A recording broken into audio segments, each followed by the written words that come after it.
I guess celebrities, like everybody, just want to be happy. And I always think I would love Adele to be happy. Adele, she's had 2 award-winning albums, 19 and 21. 21, a lot of you, I'm sure, have got it, best-selling album in the world this year. And you listen to it and you think, I'm not sure she is happy. Track number 1, Rolling in the Deep. She and a bloke, they could have had it all, but sadly they haven't.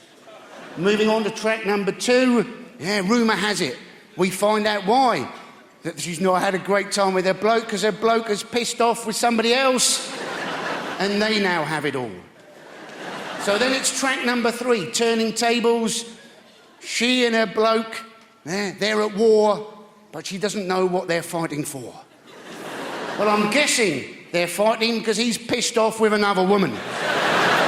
So track number 4, don't you remember? No, he doesn't remember because he's not there because he's pissed off. So track number 5, she decides she's so unhappy she sets fire to the rain. Only thing is the rain burns and she starts crying. Track number 6, he won't go. Fairly self-explanatory. He went, now he's come back, now he won't go. Track number 7, Take It All. Now he has gone, but he's taken it all. Track number 8, I'll Be Waiting. Yes, so he went. He came back. He wouldn't go, he's taken it all. Now he's pissed off again, and she's waiting for him to come back. Track number 9, One and Only. She has decided that he is the one and only. Sadly, he's not decided that she is the one and only because he's not there, because he's pissed off. So track number 10, love song, you're thinking this sounds better. Then you listen to the lyrics. Oh, whenever I'm alone with you, you make me feel fun again. Whenever I'm alone with you, you make me feel young again. You're thinking she's only 21. How young does this bloke make her feel? It seems she's finally found somebody, only she's found a sodding paedophile.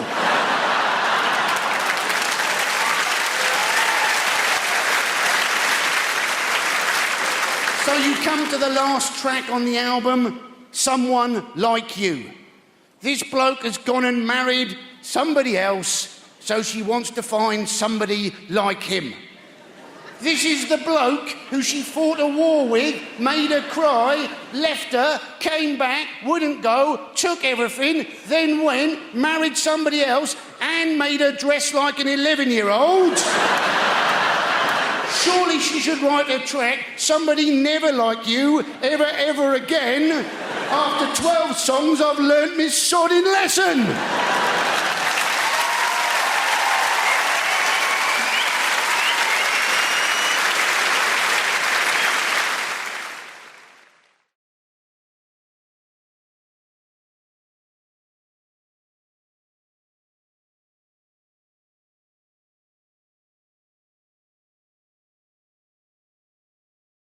People ask me all the time, so Rich, how did you end up becoming a comedian? And I always say, why do you say end up, like I made a mistake? It's kind of polite conversation you have with a tramp. So fella, how'd you end up in a skip?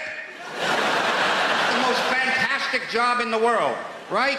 You make people laugh, you fella, with all that stress on your face. Look at you, sit in the front row trying to get the jokes before anyone else. How desperate are you for comedy, my friend?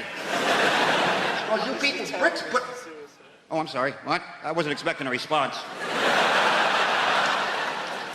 Do you work? I'm a student. A student, all right. No more questions, Your Honor. It's very easy. No heavy lifting. Yeah? Why don't you think about being a comedian? What are you studying? History. History. That goes back a long time, doesn't it? Why don't you try American history? A couple 100 years. Boom, you're done. Listen, here's the thing, all right? You just say intelligent things stupidly. That's all there is to being a comedian. Or maybe it's stupid things intelligently. It's not rocket surgery. I'll tell you that right now.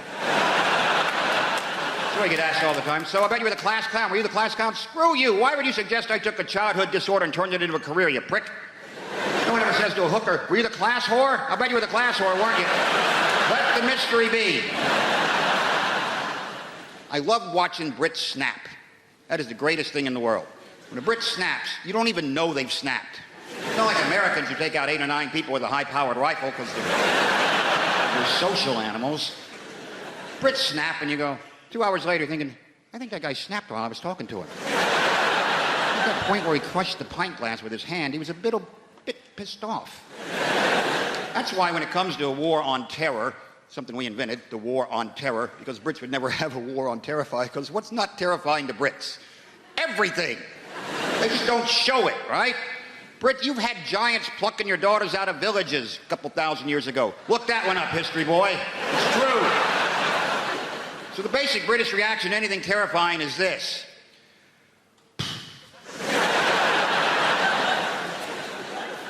How much is this going to cost? You can't really terrify. That's why I'm pretty sure the war, the whole terrorism thing, I think the terrorists have just kind of given up on Britain, because what can they possibly do, right? Listen, I would never compare the scopes of tragedy of, say, the World Trade Center to the bombs that blew up in London, but the reaction is completely different, right? America still has this entire culture of fear about terrorism. It's basically manifests itself by terror alerts being scrolled across the bottom of the TV screen by color. No explanation whatsoever. Just today's terror alert is orange. Now back to our show. Oh, what the hell was that? What does that mean? Orange, that's hunting accidents, roadworks, right? That's not good. It means be very, very aware of terror. So dwell on it now and then. Whereas in Britain, they blow up the buses in London, next day people are back at the bus stop waiting for the bus, right? And complaining about it because they're Brits. Bus is late.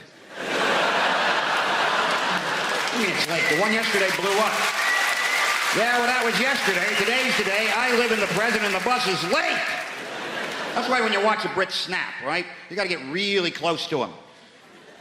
They'll pick a high street and just corkscrew for a while. That's...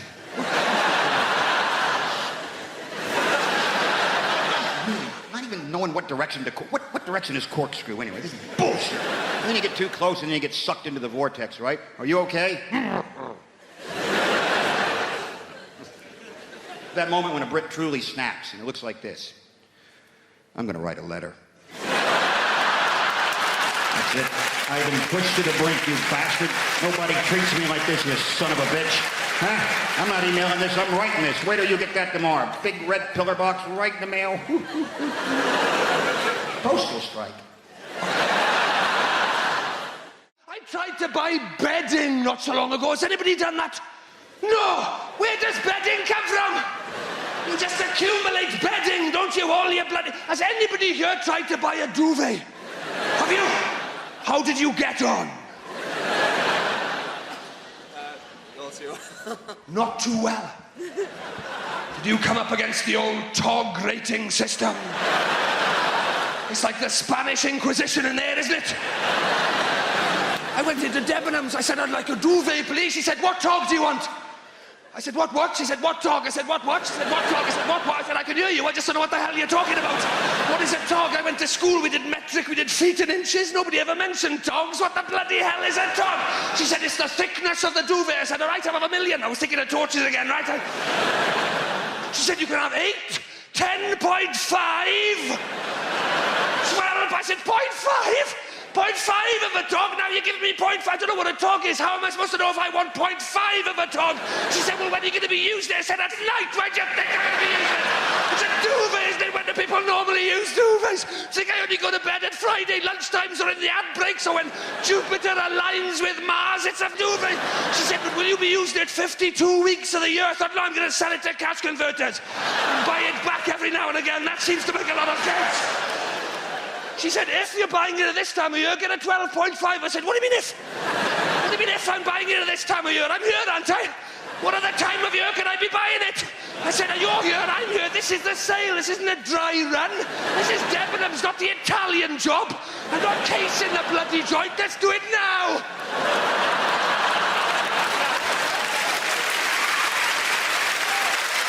Oh, it's not even finished. I'm not even halfway through. She said, well, how much do you want to spend? I said, if you're selling it now, about £30. She said, oh, you'll have to have feather. Oh, you'll have to have feather for that. Oh, you'll have to have a feather one for that price. I said, that's all right, I'll have a feather one. That sounds all right. Oh, no, they get a bit prickly. Oh, they get a... Did you have this? They get a bit prickly, the feather ones. It's the quill bits, you see, the quill bits.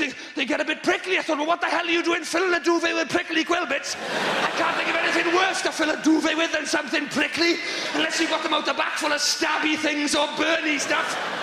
I said, I just want a nice, soft, comfortable duvet. Is this too much to ask? Just give me a nice, soft, comfortable duvet. She said, well, get down. And I hit the deck like my nerves had gone. She said, get up. I said, you said get down. She said, I meant get down instead of feather, you bloody idiot. Get down instead of feather.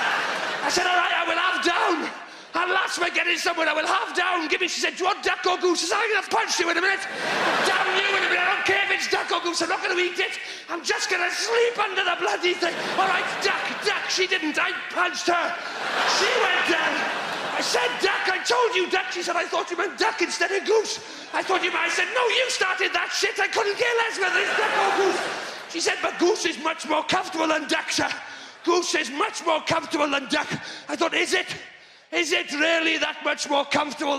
How much more comfortable than duck and goose be? Have you ever seen a particularly uncomfortable duck, madam? Because I haven't. Have you ever had a duck waddle up to you going, it's all right for them geese, this is bloody killing me, this. We need to bring back a sense of consequences for our actions. In this world, there are no more consequences for actions, yeah? And what I'm talking about, if there's no consequences in this life, what we need to do is bring back to Britain a simple sense of hell. The idea that if we screw up in this life, right, we will burn in sulphur for all eternity in the next life. Now, this is quite a tough sell, right? You don't like that idea, do you? Right, but hear me out, this is a good idea. We got any Christians present? I need your assistance. Any Christian people here this evening? Yeah, in the pink shirt. What's your name, son? Josh. Fantastic. You're a Christian? So you understand the idea of redemption, eternity, yeah? Resurrection, eternity in particular. And I do too. I understand the notion of eternity because I went to church on Sunday. Let me tell you this, that service went on forever. If it took me an hour to open a bottle of wine, I'd be drummed out of business. Now, the point is this. How long does it take to own a packet of crisps? Get on with it. Now, we need to bring back... So now, the problem with the idea of hell is no one's frightened of it. Now, I'm going to describe hell for you now, and none of you are going to bat an eyelid, right? And while your body's boiling in the mouldering in the grave, we'll take your soul and boil it in boiling oil for 1,000 millennium. Then after that, 2 sulphurous demons, emissaries of Satan himself, will come along, pull out your kidneys and set fire to them on the red-hot coals of hell itself. Then after this, another demon will come along, pull out your eyeballs, stick them on a red-hot poker, burn them on the hot coals of hell, and stick them up your arsehole, and they'll come out of your own mouth with this shit on it. And this will go on forever. So you're not bothered by that, are you? In fact, most of you are laughing at it. Huh? In fact, most of us, being British, are thinking, well, come on then! Got yourself the devil! And that's the interesting thing about hell, isn't it? When you describe it, when someone describes hell, it tells you everything you need to know about that person, right? And what he's like and what his people are like. And I describe hell then in a normal British accent, which tells you that we, the British, are stoic, tough people who could take absolutely bloody anything. Right? And that's the interesting thing about hell. It tells you about the people telling you about it. Hell, in a French accent, for instance, sounds like a recipe. And while the body is lying down on the worms inside the flesh, we take out the soul and place it in very hot oil for a long time. Then, once it is tender, 2 demons come together at once, remove the kidneys and place them on the hot coals with a little white wine vinegar, some sea salt, and some rosemary, and cook them till they're brown on the outside but still pink in the middle. Then after this, we take the eyeballs, place them on the hot coals, cook them till they're crunchy on the outside, runny in the middle, on the hot poker, stick them up the arse, they come out the mouth with the shit on. It is delicious. Absolutely delicious. Hey, you see? Perverts! Perverts, basically, yeah? Hell in a Dutch accent sounds like a pretty good stag do, doesn't it? Hey, and while your body is lying down, we'll take you to the hottest place you can imagine. Imagine the hottest place you can go, yeah? Now go even hotter. And 2 demons will come together and rub oil all over your body. 2 demons together. 2 demons together at once, and then you would take out your kidneys. Oh, your hot kidneys. Your hot kidneys. And place the kidneys in a hot place and cook the kidneys till they're hard, until your kidneys are hard, and then take out your eyeballs and stick them in your bum hole. And this will cost you €45. Hey, I mean, really? Sounds like an agreeable weekend. So I came to Britain in the early 80s. We were refugees long before it became fashionable. But my favourite immigrants are Polish people because they've properly confused old-fashioned racists. Have you seen them? They don't know what to do. What do we do? What do we say? They're immigrants, but they're white. I heard this one bloke go, bloody Poles coming over here with their work ethic. Which isn't very politically correct, and I try so hard to be politically correct. Sometimes I take it too far. I was at a party recently and I said to my friend, have you met Steve? He's a really nice guy. My friend goes, which one's Steve? Steve was the only black guy in the room. I found myself going, Steve, yeah, he's over there. He's got blue jeans on, a grey T-shirt, sort of curly hair, and a Nigerian accent. And once I was performing at a comedy club and there was two black guys in the front row, like you two, but men and black. You are a man, sir, I'm sorry. It's the lights. And I said to them, so how do you two know each other? And they looked at each other and went, we don't. Might as well have had NF tattooed on my forehead. I didn't, it was felt tip. I like friendly, a little bit of friendly racism is nice. When I was a little girl, I used to always go to my friend Katie's house, and every time her dad opened the door, he'd go, hello, Shappy, you've been on holiday?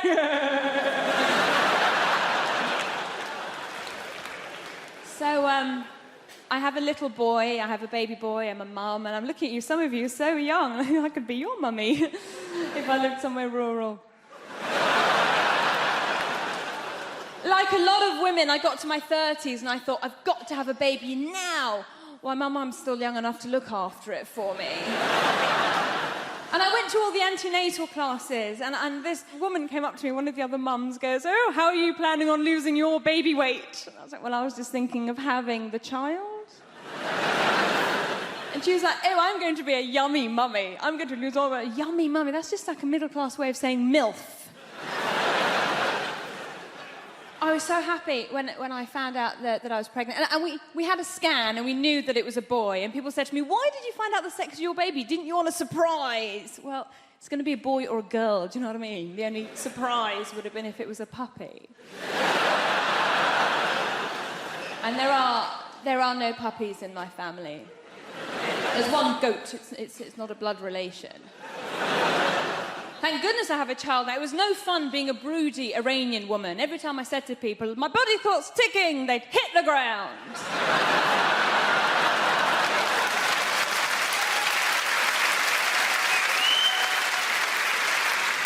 There was all that going on. When I did find out I was pregnant, I was so delighted. I thought, I am going to fill this child's life up with love and hope and understanding. My husband's reaction was slightly different. He walked around going, woohoo! My soldiers worked! Easy! It's not his. Oh, the fuss he made when he found out I was cheating on him. Only child. Can't share. My husband's English, he's from Nottingham, and a lot of people ask me if my husband's Iranian. I go, well, he's not, he's English, but he's planning to convert. His family are absolutely lovely, and when they first met me, they kept going, oh, Shappy's so exotic, she's so exotic, which means foreign, but not in a way that we hate. I failed 6 times in total, right, 6 times. Can anyone beat 6? There, 1 there. Good work, you didn't fail on reaction times, did you? Bang, you were in, no messing. Who passed first time, where are you? There you are, still a little bit smug about it, I see, good work. I would be as well. It's horrible failing, especially when, you know, there's stuff in your driving test that you don't even need to do again. Like, I remember parallel parking. That shouldn't be in your test. I'm going, Jason, can you put your car between that red car and that blue car? I said, no, can't. I said, don't even live there, mate. You know what I mean? When's that going to come in useful? Do you know what I mean? I said, there's an NCP up there. I park there all day for you. I'm brilliant at it. Multi-storey parking. I've got some sort of gift. You know what I mean? Although there's one thing that can ruin your day with multi-storey parking, right? And I'll tell you what it is. It's little cars hiding, right? What they're doing, hiding behind big cars that from a distance look like a space. You think, oh, I've got one here, nice one. Oh, brilliant. Oh, bloody cheeky Chenso. I remember he failed me. I remember I got to a junction. When don't you do this, right? I got to a junction, I looked right, I said, all right, your side? Straight fail. What's he sat there for if he's not going to help you out, you know what I mean?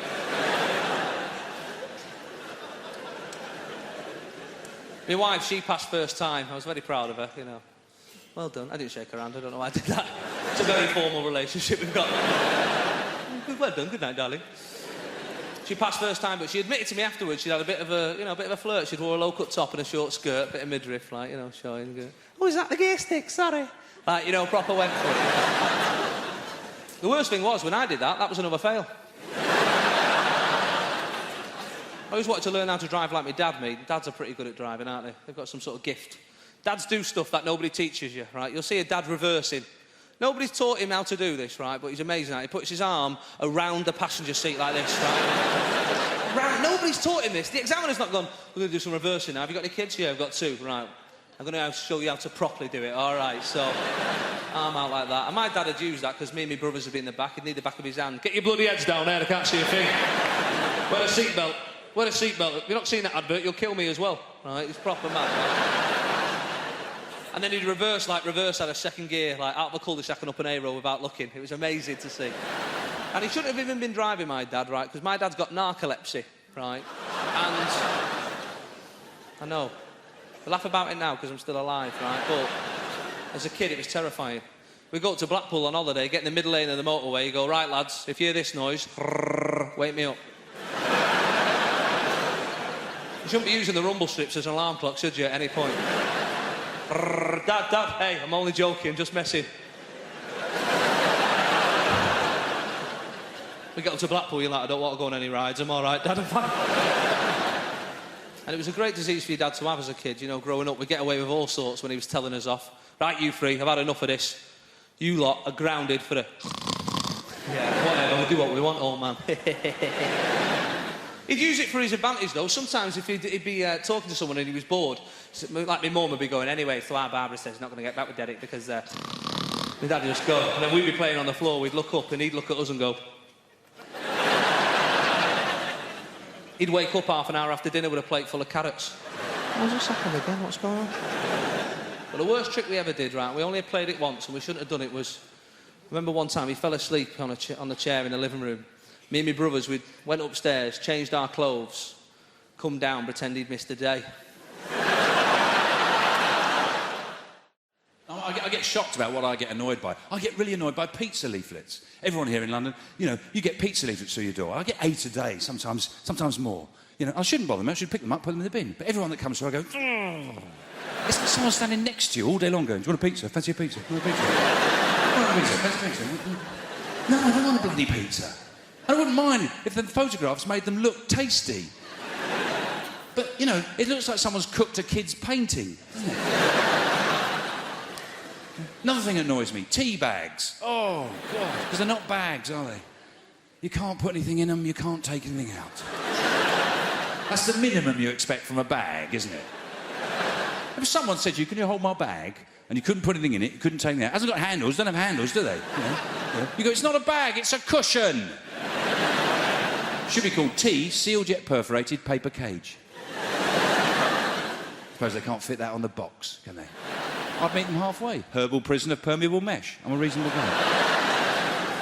Another thing drives me mental. You know, the self-checkouts at supermarkets. Oh, God. I come away from there. I don't not feel like a man. I don't even feel like a mammal.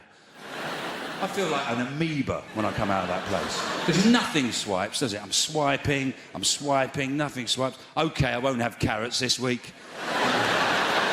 I can live without butter. The other day I was begging it to let me have a chicken. You know? No, just have a chicken. Just a chicken. I was rubbing it, banging it, swiping it. I'm going to leave the money here and I'm going, OK? You do your worst. Oh, I hate coming out of that place. Yeah? I walk up there with 2 bags of shopping. I come away with a can of Coke and an apple. For some weird reason, the Apple Swiped hasn't got a sticker on it. It worries me. I get annoyed by the most... So what really annoys me? Wrong numbers. People dial me up with the wrong number. But I don't get angry. What I do, and you should do this, it's great fun, I don't let on it's a wrong number. It's great fun. So someone rings up, you know, hello. They say, is Mandy there? Mandy? Oh, yeah, just hold on a sec.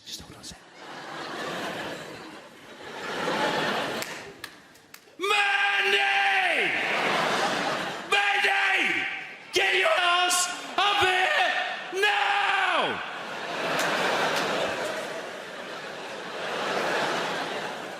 She's just coming, OK? Give me a sec. I don't know who it is. Some wanker. What have I told you?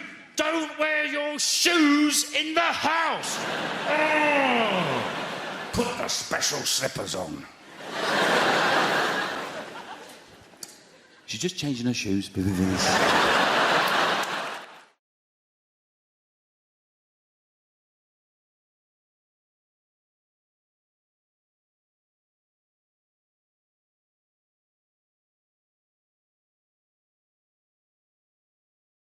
My daughter and I were really close. I took her out for some festive cocktails last week, and we went to one of those lovely fancy sky bars down on the south bank of the Thames.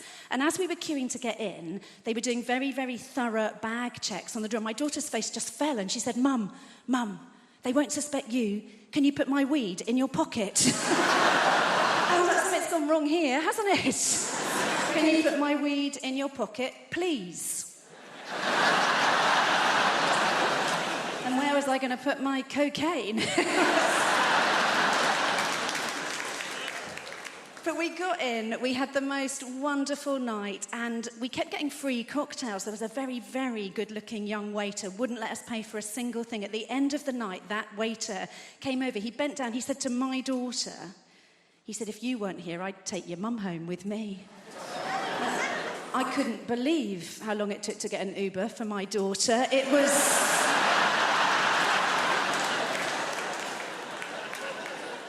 So I found this thing online that can best be described as a menopause magnet, right? I don't mean George Clooney. This is literally a magnetic device to help a woman through the menopause. This thing arrived in the post. It said it would help me with my mood swings and my hot flushes. And what you do is, I know this sounds weird, sir, right? But what you do is, you put a magnet on the front of your knickers. You put a metal disc on the inside of your knickers. It keeps the magnet securely and discreetly in place. And that bit works so beautifully. But what they don't tell you on the menopause magnet packaging is when it is tucked neatly and very discreetly in your pants, distinct possibility you will find yourself metallically attached to the self-checkout in Waitrose.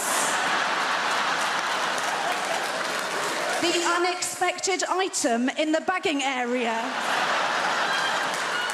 I just rang it through as a butternut squash and I pissed off. I felt so stupid. The week before, I'd spent a whole 10 minutes attached to my tumble dryer. I mean, it was a very nice 10 minutes It took me so long to decorate the tree this year. All the baubles kept getting stuck in my pubic triangle. I've still got at least one novelty Santa down there. But no, they're really powerful magnets. Honestly, sir, if you've got any metal fillings, I'd shimmy back a bit and shut your mouth. A pandemic was no place for a menopausal woman, right? Do you remember when they were taking your temperatures everywhere before you could get in? We were only ever one hot flush away from getting fully cancelled. It was... I remember the last time it happened so clearly. I was out with a friend, we were trying to just get a pizza, and they were taking temperatures on the door, and the guy took mine, and he looked at me, he said, there's a problem. And I said, what do you mean there's a problem? He said, I'm really sorry, there is a problem. And I said, am I a little bit overheated? That's funny, because I'm a 50-year-old woman. I've just spent an hour and a quarter on the Northern Line wearing a mask, and I raised 2 children single-handedly. I gave birth to them with no pain relief, while their dad complained his back was hurting, and I hadn't had a good night's sleep in about 2 years because of my anxiety, my irrational crying, and my vaginal dryness. I don't know what my body's doing. It should send the tears down there. That's where I really need them. And and I am attached to your fire extinguisher by my pants.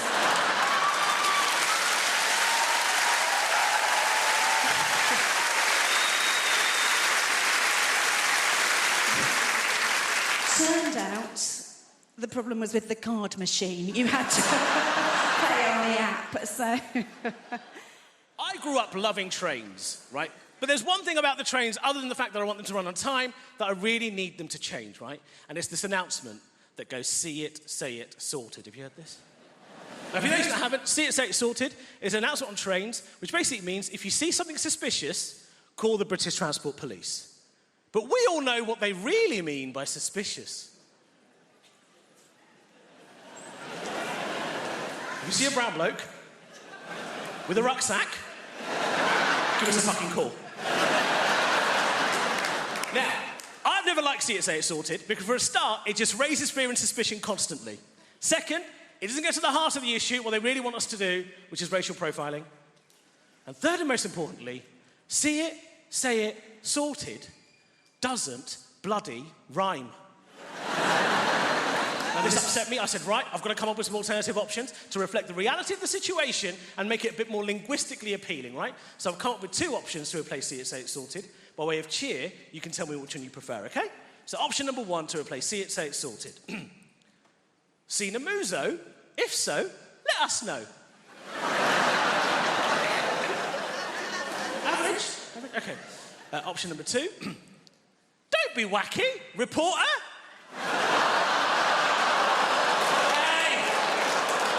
Hey! You little racist pieces of... Gotcha! I'm in my late 30s at the moment, and a lot of my friends are already kind of parents of toddlers. Do we have any parents of toddlers in at the moment? Give me a cheer. Yeah, you are the worst human beings on the planet. I hate each and every single one of you, right? Because parents of toddlers nowadays, my God, they feel the need to show that they love their child when they're in public. Like, get on a train, you'll 100% see this. They'll be like, Oscar, we're on a train. Did you bring your bag with you today, darling? I know there are lots of people on the train, aren't there? What's that? You want to press the button even though they're waiting? Don't worry about them. I'll read you a story first, yeah, Oscar? I love you, Oscar. I love you, Oscar.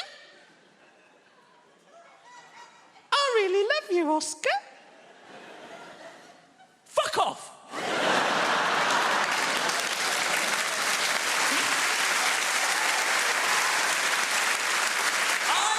I understand and assume that you love your child. I don't need to see this performance parenting. Now, I don't have any children. I've got a little nephew. When I get my nephew along, I think to myself, I don't want to miss out on the opportunity to be a complete dick in public. So I get my nephew, I sit him down, I say, hello, Ali. We are on a train. Did you bring your rucksack with you today?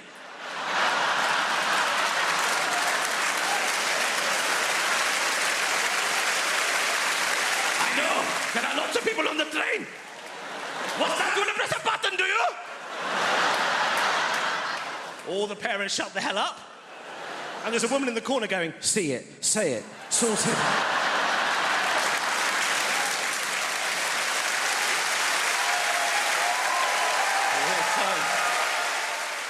So I've moved house recently and now I have a wife. Thank you. I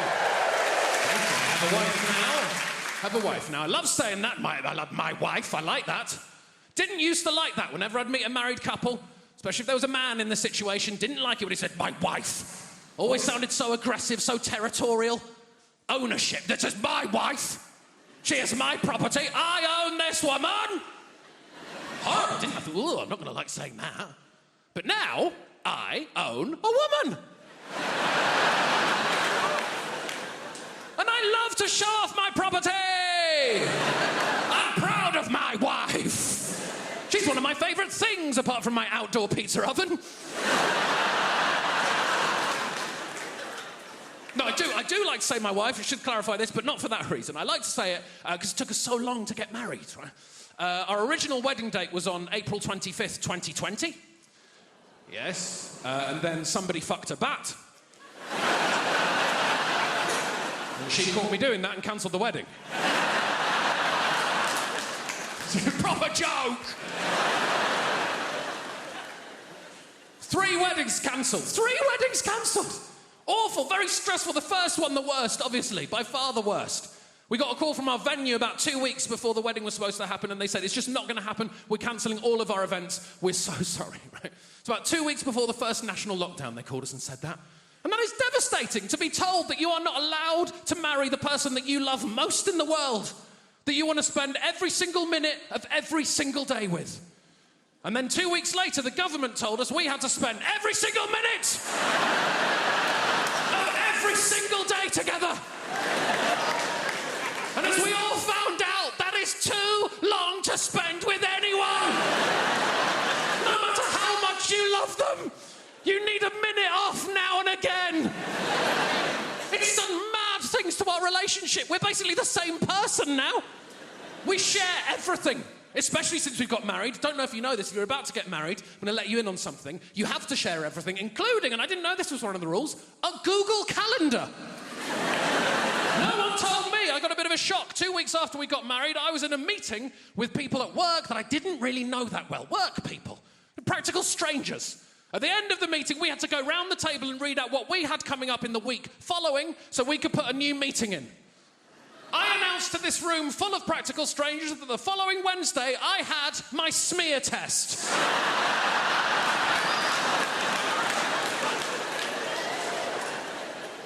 We're on a new level of intimacy I did not know existed. And I like it, but you do leave things behind at the previous level of intimacy. Don't you? You do leave some things behind. Like, we know each other so well now. We've lost that sort of exciting, unknown, sparky, sexy thing. That's dead. I'll tell you the moment that went, I know the split second. It was lockdown 1. It was in our bathroom. Our bath's directly next to our toilet. I needed a piss, so I just went for a piss. She turned around, looked me directly in the stream and said, "You need to drink more water." It's nice seeing people out, man. We've had a weird few years, innit? There's been a lot going on, the pandemic, you know, monkeypox, World War III, right? No, World War III scared me, you know. I was terrified when that Russian bloke came on TV, right? When he came on TV and he was like, World War III has begun, right? I lost it, right? I was so scared, right? Because I looked around at the men of my generation, right? And I was like, could we fight a war? Could the men of this generation fight a war, right? And I came to the conclusion, no, we are done for. We're finished, bruv, right? Not me, I'm a bad man, but some of you, like, do you know what I mean, right? No, we can't fight a war, brother. You mad? They will take half of us out with gluten. Like, do you know what I mean?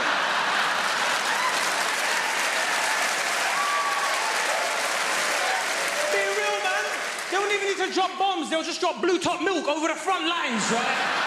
Just see all of us just shitting everywhere, like, crying like, where's that gender neutral toilet? Shut up, it's a war, bro!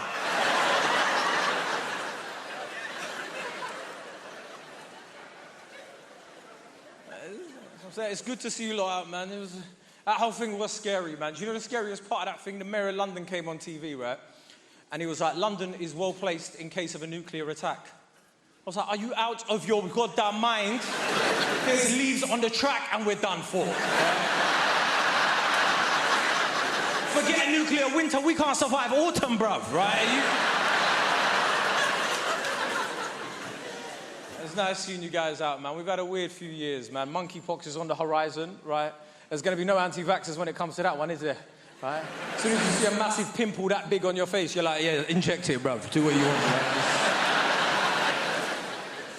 The thing with COVID, we had everything in it, right? Like, people were talking about the vaccine. Like, there was people on both sides that I didn't understand. Like, I don't care if you're vaccinated, just have a good reason, because I didn't get both sides of it. You know, you had pro-vaxxers and you had anti-vaxxers. Are there any anti-vaxxers in? They're louder on Facebook, innit? Like...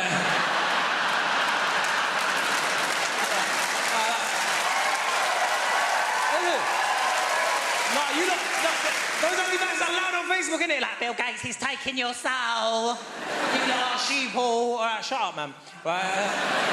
I don't get the pro-vaxxers either. You know, like, the way they're like, there's absolutely no reason not to get vaccinated. There's absolutely no reason. It's like, of course there is. There's reasons for some of the most horrendous things in the world, like listening to R. Kelly's music. Do you know what I mean? Like, there are reasons. What, you're going to tell me there's no reason to listen to R. Kelly's music? Are you mad? Right? What, you want me to never watch Space Jam again? Are you out of your mind, bruv, right? Listen, there's reasons to listen to R. Kelly's music. As much as you want to deny it, there's reasons, right? Say you're in a Squid Games type scenario, right? And the challenge is to play a song that a diverse audience is going to sing along to, yeah? I don't know about you lot, yeah, but I'm picking Ignition, innit, right? Don't go home and say that I told you to listen to R. Kelly, by the way. He's a piece of shit. Don't listen to him, right? No, it's...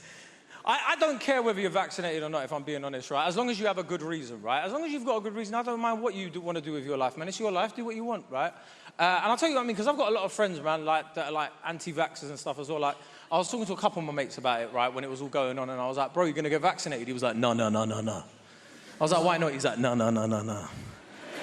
Come on, bro, man, that's not a reason, man. Just talk to me, man. Let me know. He's like, no, you're going to turn it into a joke. And to be honest with you... wonderful foresight on his behalf, right? Like... I'm the sort of person who'll spend their wages like their winnings. You know what I mean? Get all excited. I just get so excited. First half of the month, I'm getting my nails done, champagne brunches, buying a second-hand jet ski I found online. But I forget about the second half of the month. We all do, don't we? And it's bleak, innit? Isn't it bleak? Just indoors, watching telly. Eating beans on a jet ski. It's... embarrass myself, I do. I love it. I love shopping. I love it. People save money a lot. They're not me. I love shopping. It's the pop-up ads. They know me. I don't even resent it. Oversized smock midi dress with pockets. Yes, please. I'll have another one of them. Thank you, algorithms. Love it. Thank you. Because they're all watching us, innit? They're all watching what we're doing, listening to what we're doing. People don't like it. I don't mind it. I use it to my advantage. I'm like, I need a shed at the minute. I'm like 6x4, pre-treated timber.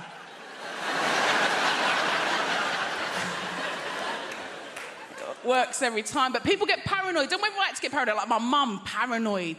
My mum is paranoid. She won't have a smartphone, not a computer in her house, nothing. She's like, they're watching you, Lord.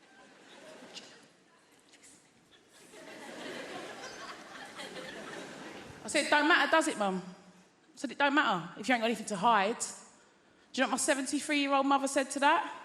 I have. I thought, right, slow down, top girl, say nothing. Doesn't matter.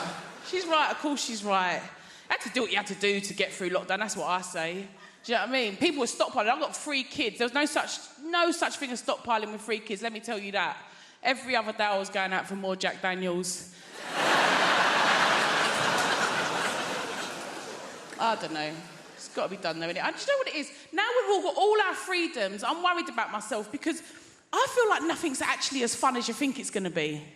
Maybe it's me. There's a lot of stuff I don't get, like Brighton and tapas. Maybe it is me. But I feel like other people are pretending to have fun.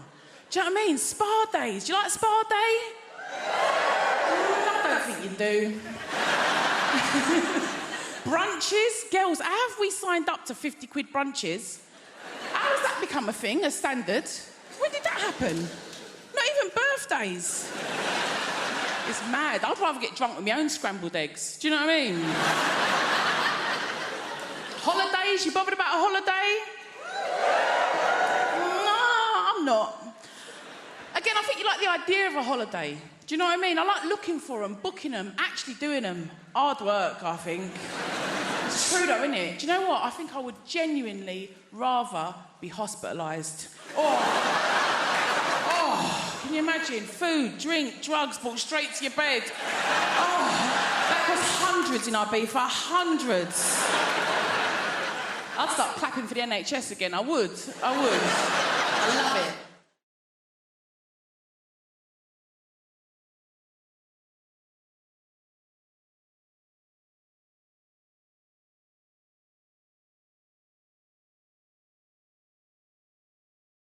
Sometimes you've got to knock a routine on the head because it's been won.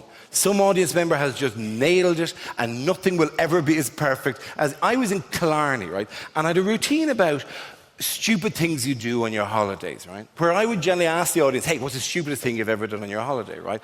This guy gave an answer that I frankly, I should have given him a diploma at the end of it, because it was such a sweet, beautiful, perfect, it was lovely as a short thing. And comedians love brevity, by the way. We love that just beautiful, they love it, it's like Twitter. I love Twitter, mainly because it's allowed up to 40,000 people to contact me directly and tell me I look like Gru from Despicable Me. And that has been amazing for me. We love a bit of brevity, right? So I'm chatting to this audience. I'll give an example. I would ask the audience, what is the stupidest thing you've ever done on your holidays? Just throw out the first line of it. Stupidest thing you've ever done on your holidays. Lost your passport. Brilliant. First example of everything. Lost your passport. Standard kind of answer. Give me another one. Had sex with a man.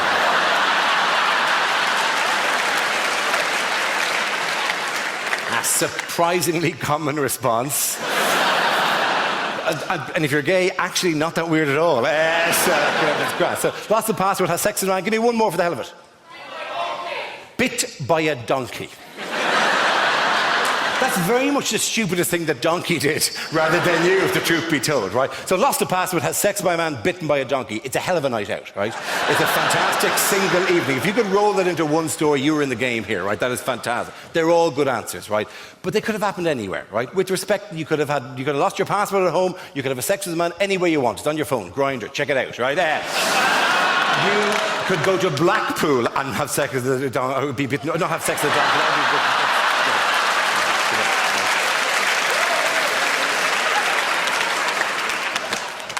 Don't go to Blackpool and have sex with a donkey. Right? Of all the things I'm going to... If you take anything away from tonight's show, let it not be that, oh, yeah, Blackpool. Oh, you can ride the donkeys. It's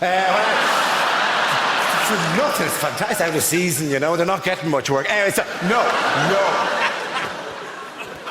You just got to go with this when it happens, right? No. They're all fine things. They're grand. I walked out in Killarney and I said, what is the stupidest thing you've ever done in your holidays? And a man in the front row just raised his hand and went, I kicked an armadillo.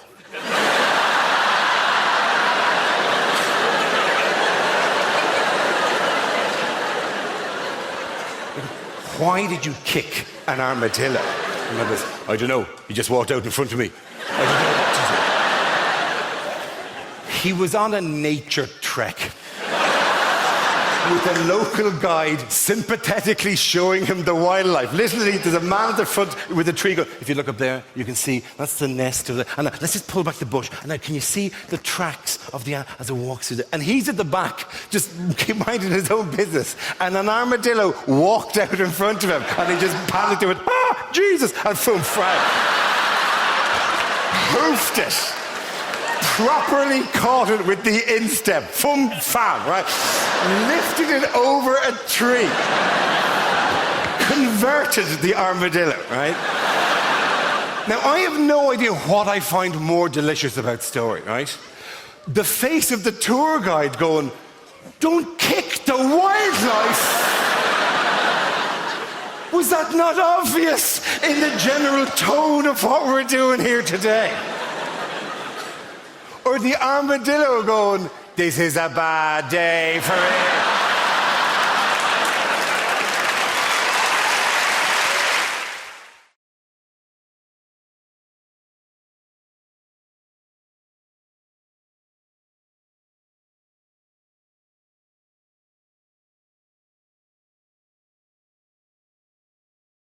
It's lovely the way I was introduced there. It's really nice to be introduced. It's a really nice thing to get used to in a new job when somebody says your name and people clap and cheer. It's lovely. It was a little bit weird at the doctor's the other day. Because nobody clapped.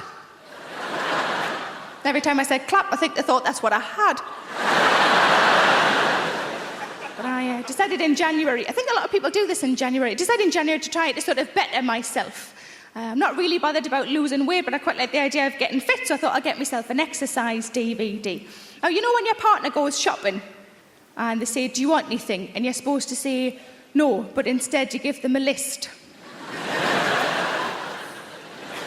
Sometimes I just make shit up I don't even need just to see his face. And he looks at the list and he goes, What's the difference between a tangerine and a satsuma? Ha, it's a test. And I said to him, could you get us an exercise DVD? That's what I thought I'd do. I'd get an exercise DVD. I said, just like a bog standard, like a beginner's guide, a very basic exercise DVD. And he said, no problem. He came home with Davina's Buff Your Abs. I thought I'm going to have to lose 3 stone before I can find me bloody abs. So I took it back and I swapped it for the one that I wanted, which was, just fat lass has a go, Or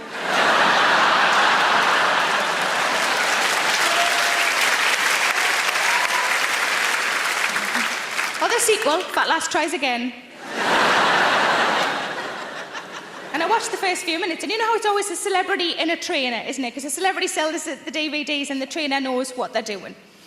And in the first few minutes, they were both laughing at nothing. It was very unnerving. And the trainer said to the celebrity, why don't you tell the viewers at home what weight you were when you started this regime? The celebrity went, when I started this regime, I was 10 stone.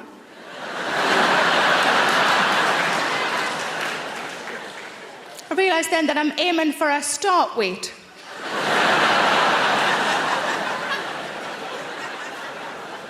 But I like to eat. Is that so bad? I like to eat. Sometimes I think I've got a tapeworm, but that it's just full.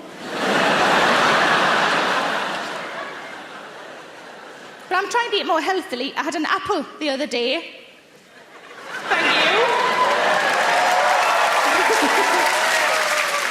I put it in my handbag on an optimistic Monday. And by the Thursday, there weren't any Kit Kats left. And I was starving. I thought, I'm going to have to find it. So I looked around in my handbag. And I found it. It was prematurely bruised and battered. It had pen on it.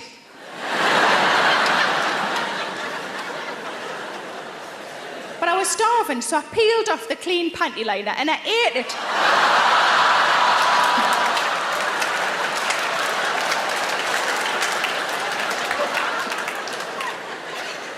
And it was all right. It was all right. It really reminded me of something I'd had years ago that I liked, and I was like, what does it remind me of? I can't remember. Toffee apples. I've got a good relationship with me mum. Sometimes in comedy you laugh at things because it's familiar, because it's a shared experience. Sometimes you laugh because you're just glad you're not me. See if this has happened to anybody else. Whenever I'm on the phone to me mum, it always makes me need a poo. Give us a woo if that's happened to you. See, I've looked into it. It's a closeness issue. It means that me and those people who wooed, we love our mums more than the rest of you lot love yours. I love my mum so much it makes me shit. Try getting that on a balloon for Mother's Day. Thank God for Moonpig. But I bought a house quite recently. I wanted to buy a house because I'd lived in flats for 16 years and I really missed going upstairs to bed. Not through the kitchen. Upstairs to bed. But I was sitting only a few months later upstairs in bed quite smugly, just thinking, this is the life. I've arrived. I'm upstairs in bed. And then I thought, oh no, now I've got to go downstairs for food.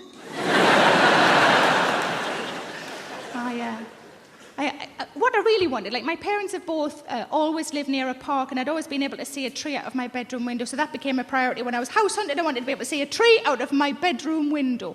But it became very clear that I'm not massively suited to country living, having lived in the city centre for so long. I drove along a lovely country lane, and I saw a white marquee tent. And instead of thinking, oh, somebody's having a lovely summer party, I just thought, oh, someone's been murdered.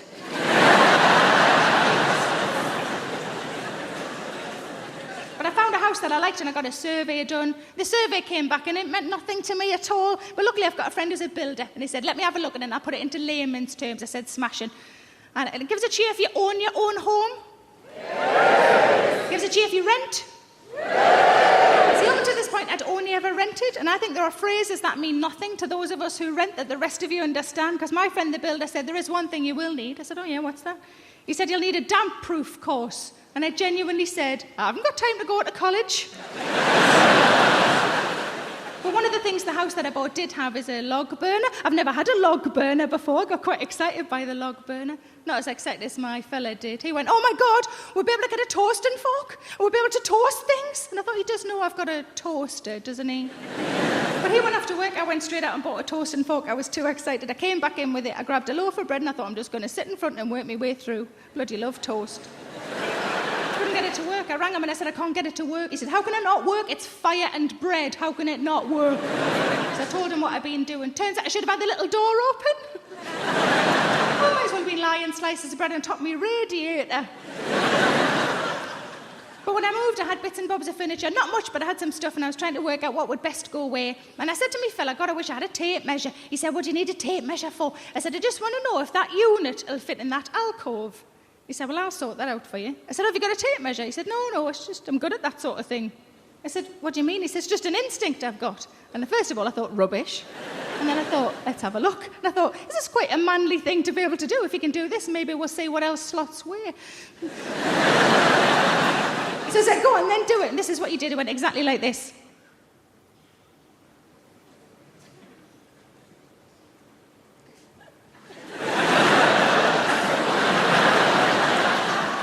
I said, is that it? You could at least got your cock out and done 6 inches, 6 inches, 6 inches, 6 inches. But I have developed a new hobby. Some of you probably already do this. I've started listening into people's conversations on the bus and the train. It's quite entertaining. And I was listening not long ago to 2 old ladies, and they were talking about what they would do if they were men for a day. And I thought, this is going to be brilliant, because pensioners are, by definition, bonkers. But I went out to lunch with a couple of my friends, and I thought, well, I'll ask them the same question. So my first friend, I said, what would you do if you're a man for a day? Without even thinking, she just went, I'd have a wank. Sounded like she needed to. She sounded awfully tense. But these old ladies, different generation to me and my friends, in their 80s, and one of them just said, Edith, what would you do if you're a man for a day? The other one said, knowing my luck, I'd get a Tuesday. And what can you do on a Tuesday?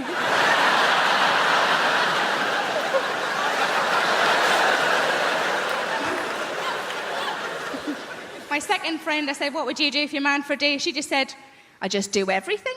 And I thought she meant like in a sexual way. And I said, is that what you mean? Like you just do everything? And I said, is that what you mean? She went, no, just all the little jobs round the house. But I've been trying to go on a diet. I'm not really very successful. But I find that whenever I go shopping and I can't get into things, you know, when you try clothes on and you're the size you weren't expecting to be, I just come home and I put on a song, and the song is Big Girls Don't Cry. You know the song? There's a couple of versions of it. Big girls don't cry. Such a load of rubbish, that, isn't it? Big girls don't cry. Yeah, they do. Cry because they're fat, cry because they can't get a boyfriend, and they cry because there's no trifle left. But I was on holiday in Spain last year, and I'm bragging, I know, and outside the hotel was a lovely pool, and I wanted to go in the pool, of course I did, but I'm not overly confident with my figure in a swimming costume, and I was watching the women who were walking in the pool, and these were like tiny, you know, these wafer-thin, tiny women. And I thought, I'm not going to walk in with one of them. If I walk in with one of them, people are going to think I've bloody eaten one. And I wouldn't anyway, because there's no meat on them. So what I decided to do instead is just to walk in with the children, because kids are all really fat these days. If I walk in the same time as a 9-year-old boy who's got bigger tits than me, nobody's looking at me anymore. But like I say, I don't have kids, and most of my friends don't have kids, but I think if you ask any woman who doesn't have kids, what would worry them about having kids would always be childbirth. It's quite a reasonable thing to worry about childbirth. From what I understand, it changes you downstairs, doesn't it? It changes you downstairs. I quite like my downstairs the way it is, thanks very much. Certainly don't want a bloody extension. But it's bound to change though, isn't it? Because you're forcing a person out. That's what you're doing. You're forcing a person out. I've never forced a person out. I forced a couple in.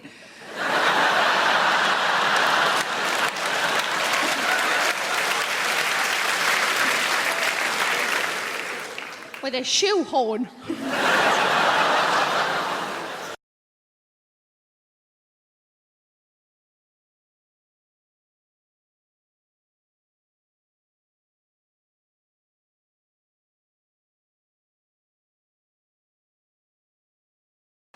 And this is what I'm talking about, the assumption that if you're in a place like that, you obviously are the help.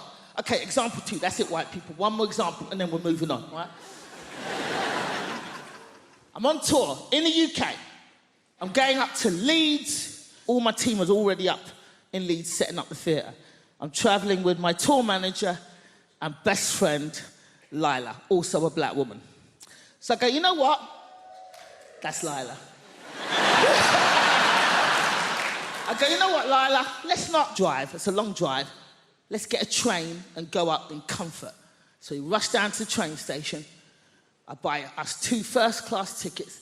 There's a train leaving, so we jump on the train takes off. And we're walking through the train towards the first-class carriage. We walk into the first-class carriage. This white woman is sitting at a table. She looks up, she sees us, and at the top of her voice, she shouts, this is first class! Now Lila goes, what the fuck did you say? And I hold Lila, no, Lila, no. I just grab her by her collar, no, Lila, no. No, Lila, no, Lila, no. Watch me humiliate this bitch just with my mouth. Come back.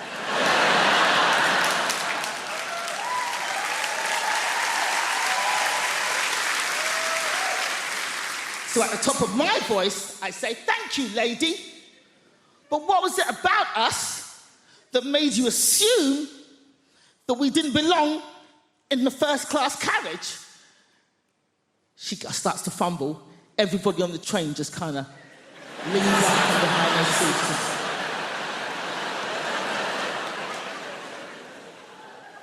And she gets flustered. She's like, and then all she could think of was like, I thought you were lost. And I was like, how'd you get lost on a moving train going in one direction, bitch? How? Now, this woman was not alone. She was with her husband. Her husband was sitting opposite her at the table, same table. But we did not see her husband's face for this entire confrontation because the entire time he was hidden behind a newspaper, just... His hands never came down. All we saw were his knuckles just gripping that paper. And they were in their 60s. So they'd obviously been married a long time, and he's behind that newspaper going, ah! Nosy, big-mouth cow!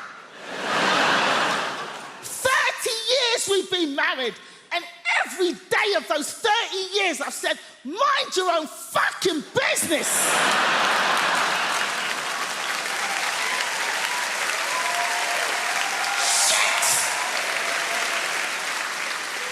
And now we're both gonna get beaten up by these 2 black boys.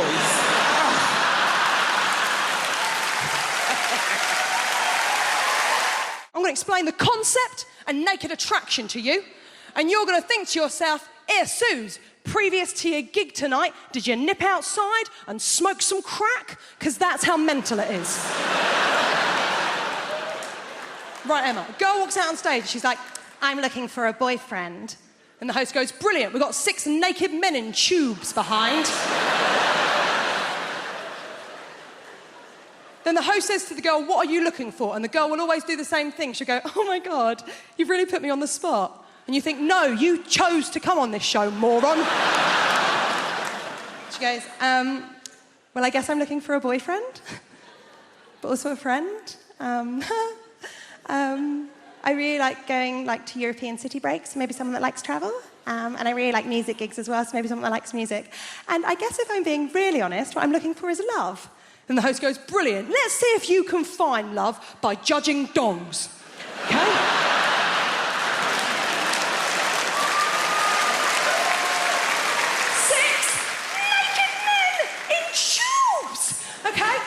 There's a screen in front of all of them. Every round, the screen goes up a little bit more to show a little bit more of the naked body. Every round, one man gets eliminated until the end. She's got a couple of nudie fellas to choose from.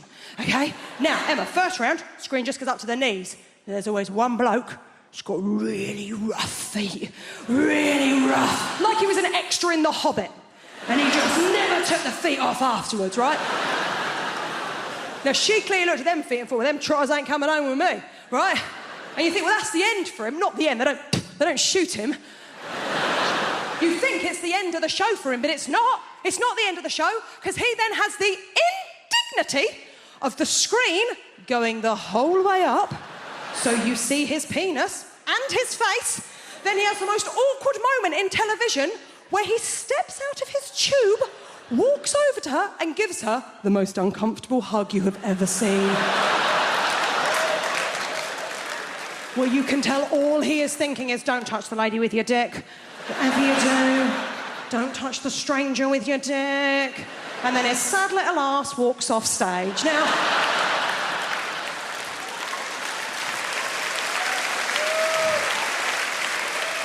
the next round, the screen comes up to the waist. And let's be honest, it is the round we are all watching for. It's cock-a-clock. Now, it's not going to come as a surprise to any of you. There's a lot of people in this evening. I bet it doesn't come as a surprise to one person in this room. I ain't seen many willies. I ain't seen many of them. I ain't seen many willies. I'm not a connoisseur when it comes to willies. I was straight for a month when I was 18. I don't have the wrists, okay? But even to me, even to the untrained eye, there was one that I was like, oh, there's something up with him. There was something just not quite right about it. They're not meant to have a corner, are they? Halfway through, it had like a proper corner. Now, she clearly looked at that one and went, ooh. She can't do that, can she? She's got to go work on Monday. She don't look like a bitch on TV. So instead, she had to do a little lie. Emma, see if you can see where she went wrong. She went, I'm going to have to get rid of number 4. Kind of weird dick. I'm going to have to get rid of number 4 because the way that he's standing, he doesn't really look like a very confident guy. And I'm only really attracted to really confident guys. And I thought, he has his penis out on television. How much more confident would you like this twat to be? Oh, I want to be in a relationship. I want to try edible pants.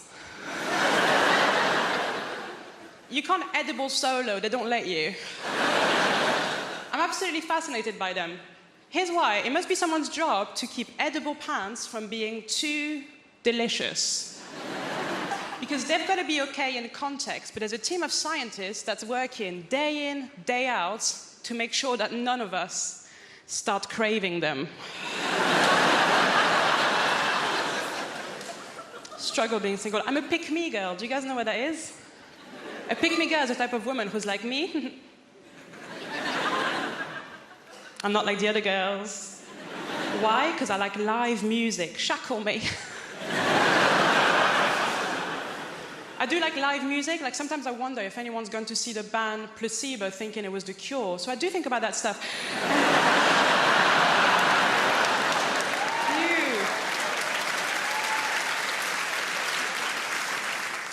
Love live music. I went to see ABBA Voyage. Have you guys seen it? ABBA Voyage, if you haven't seen it, it's incredible. It's ABBA. They've got holograms now. But just before going into ABBA Voyage, I found out a little bit of industry gossip, and I'm going to share it with you because I was pissed off. ABBA, the band, they're not even dead.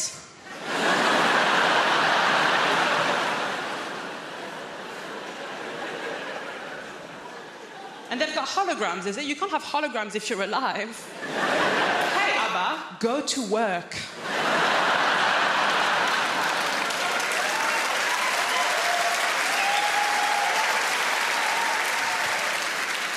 ABBA Voyage, it's amazing. From start to finish, it's them at their best. They were 28 years old when they recorded it. Start to finish, them at their best. A bit like this. So, ABBA Voyage, at the end of ABBA Voyage, sometimes the real ABBA, they come out. But the problem is that at this point in your life, you've only known them as hot 28-year-olds. So when 76-year-old ABBA comes out, it doesn't look good. It doesn't look like them. It looks like their parents have come to pick them up. I am a pick-me girl. I lie about my interests constantly, I do. My new thing now is I pretend to like football. No, I want to like football. I really do. I really respect it as a sport. My problem is too much of it has happened. And no one will let me catch up. Like, everyone needs to stop playing for like 5 years, and then I'll start casual, season 1, episode 1. Now, the real reason I'm trying to get into football is because basically I met this guy. Thank you. And, oh my God, so he told me that he could have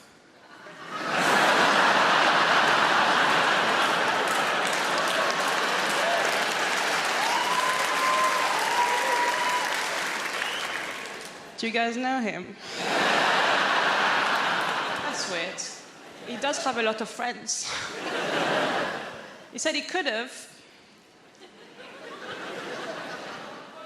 gone professional. But then, and this is so sad,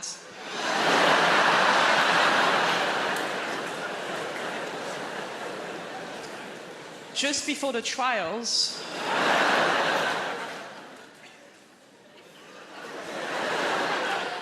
he didn't have the skills.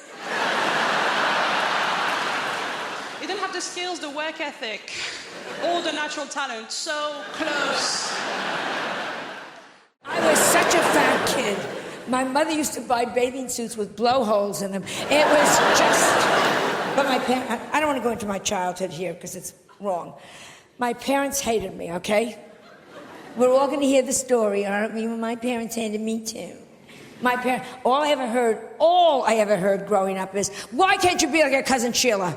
Why can't you be like your cousin Sheila? Sheila had died at birth. They just...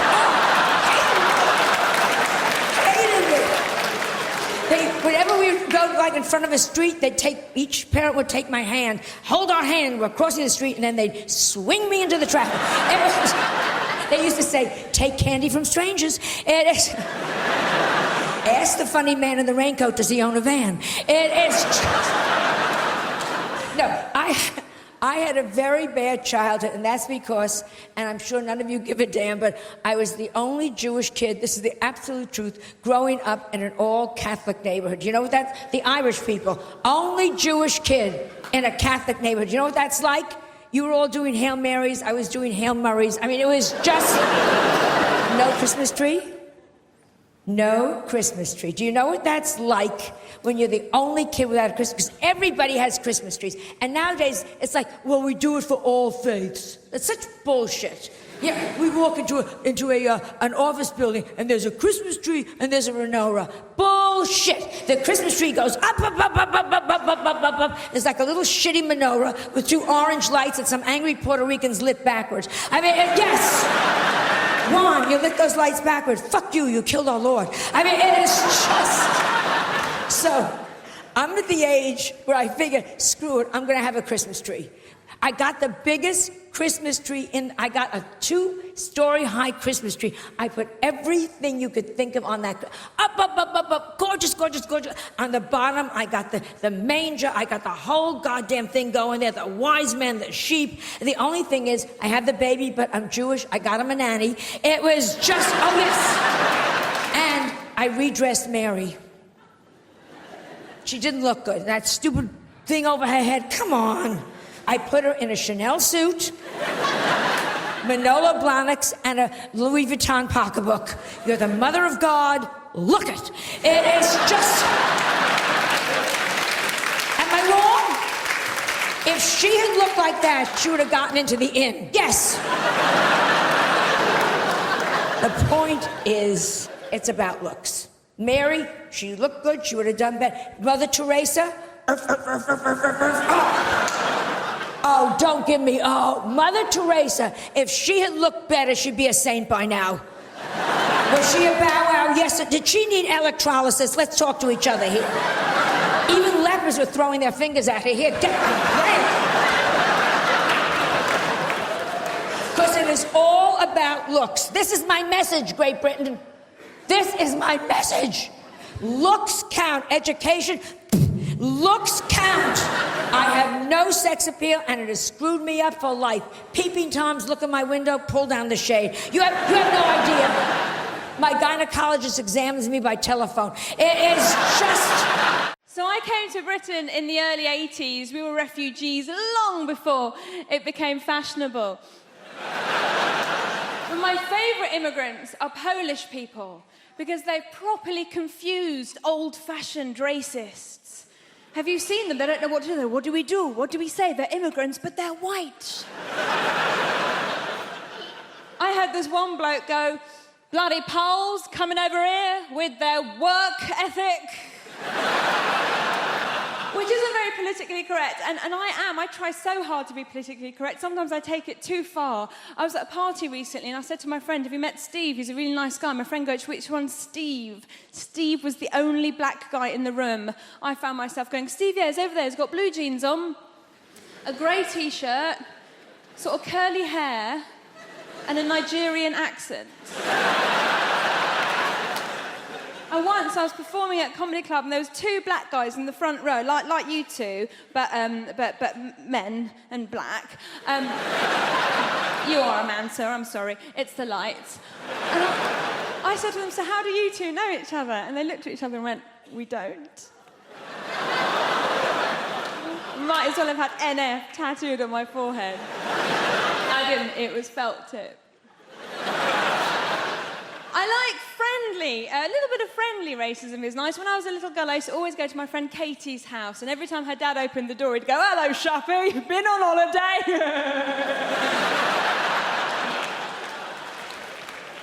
So, I have a little boy, I have a baby boy, I'm a mum, and I'm looking at you, some of you are so young, I could be your mummy if I lived somewhere rural. Like a lot of women, I got to my 30s and I thought, I've got to have a baby now. Why, my mum's still young enough to look after it for me. And I went to all the antenatal classes, and this woman came up to me, one of the other mums goes, oh, how are you planning on losing your baby weight? And I was like, well, I was just thinking of having the child. And she was like, oh, I'm going to be a yummy mummy. I'm going to lose all my yummy mummy. That's just like a middle-class way of saying MILF. I was so happy when I found out that I was pregnant. And we had a scan and we knew that it was a boy. And people said to me, why did you find out the sex of your baby? Didn't you want a surprise? Well, it's going to be a boy or a girl, do you know what I mean? The only surprise would have been if it was a puppy. And there are no puppies in my family. There's one goat, it's not a blood relation. Thank goodness I have a child now. It was no fun being a broody Iranian woman. Every time I said to people, my body thought's ticking, they'd hit the ground.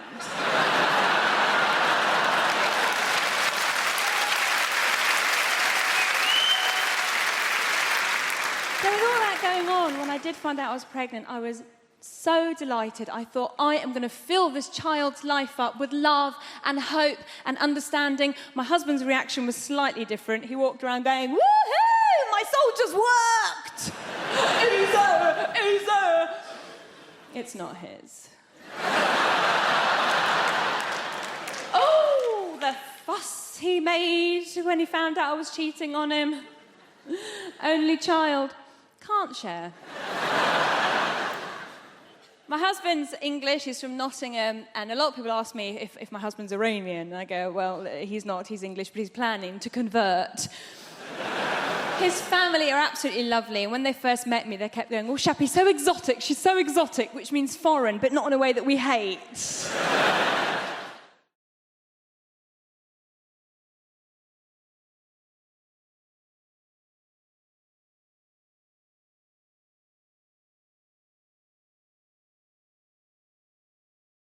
The most sexually adventurous thing I ever did, I did it when I was single. When I was single, I ordered the #1 vibrator on the Love Honey website. And the Love Honey website is a sex toy website, for those of you pretending not to know.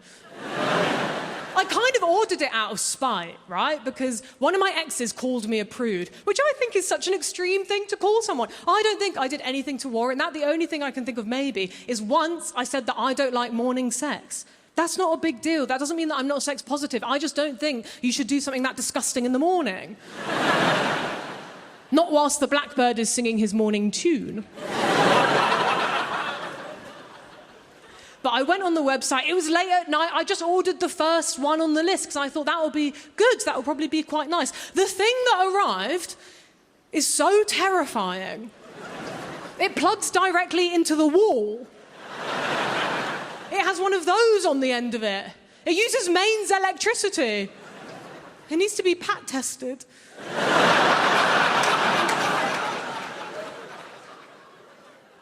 I just find that so threatening, because I think what that's basically saying is, what I'm about to do to you couldn't possibly be done with a battery.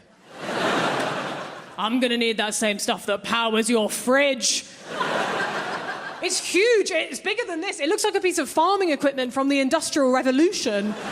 But it's called a wand. There is nothing magical about it. I've never seen this type of vibrator before. All the vibrators that I've seen advertised online are very small and portable, and they're not making big claims. They're just happy to live in your bedside drawer, and they'll be there like, okay, girl, I'm here if you need me. Like, if you and your partner get, like, super, super drunk one night, maybe you could experiment with me for a little bit. Honestly, I might not do anything, but I might speed things along for you a little bit. Either way, no worries if not. Whereas my vibrator is just next to the bed like, do you want to meet God? Not really. It doesn't even fit in the bedside drawer. It's just curled up on the floor like a python.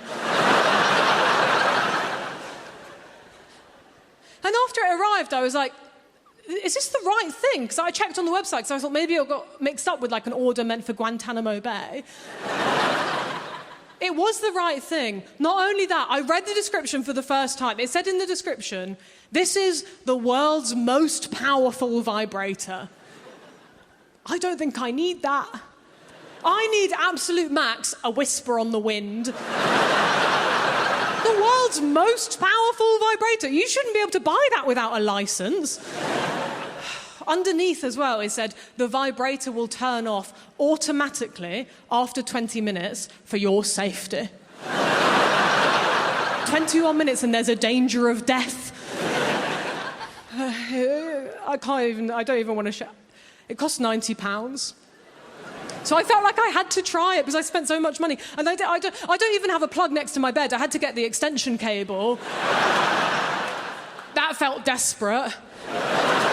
I turned it onto the lowest setting. It had 8 settings. I turned it onto setting 1. It was so loud. I was like, there's nothing private about this experience. The neighbours are going to think I'm having a new kitchen put in. At midnight, they're going to call the council. Well, no, they're not calling anyone. They don't have any power right now. I tried it just for like 1, maybe 2 seconds, and I was like, I can smell burning. I can't use this thing. It's going to sand me down. It's going to erode. I'm going to be flat over. There'll be nothing left like Barbie. But it had 8 settings. I thought, I have to see what setting 8 does. Not on myself. I know my limits. I just turned it up to setting 8 in the sky. Fuck me. I was like, I'm going to rip a hole in the space-time continuum. I'm a romantic. That's my problem. I love romance. Oh, I want to be in a relationship. I want to try edible pants. You can't edible solo, they don't let you. I'm absolutely fascinated by them. Here's why. It must be someone's job to keep edible pants from being too delicious. Because they've got to be okay in context, but there's a team of scientists that's working day in, day out to make sure that none of us start craving them. Struggle being single. I'm a pick-me girl. Do you guys know what that is? A pick-me girl is a type of woman who's like me. I'm not like the other girls. Why? Because I like live music. Shackle me. I do like live music. Like, sometimes I wonder if anyone's going to see the band Placebo thinking it was The Cure. So I do think about that stuff.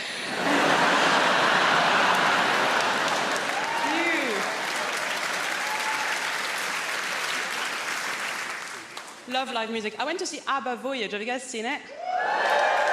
ABBA Voyage, if you haven't seen it, it's incredible. It's ABBA. They've got holograms now. But just before going into ABBA Voyage, I found out a little bit of industry gossip, and I'm going to share it with you because I was pissed off. ABBA, the band, they're not even dead.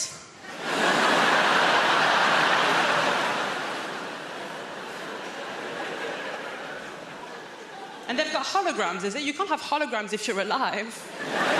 Hey, ABBA, go to work.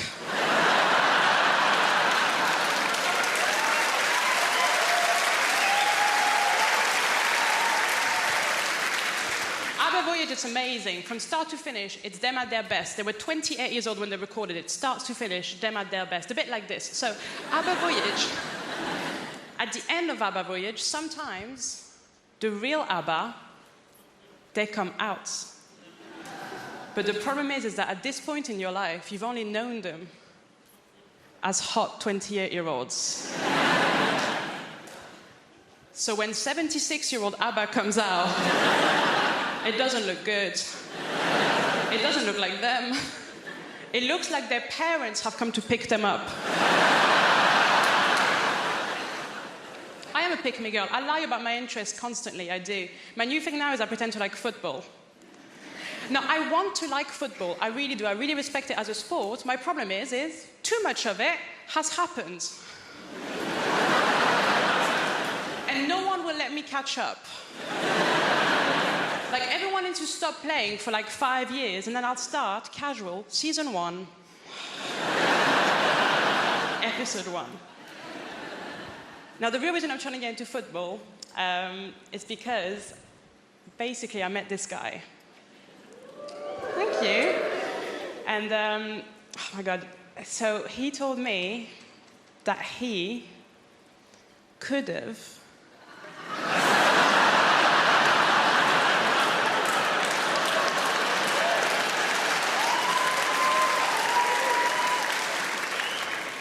Do you guys know him? That's weird. He does have a lot of friends. He said he could have gone professional. But then, and this is so sad,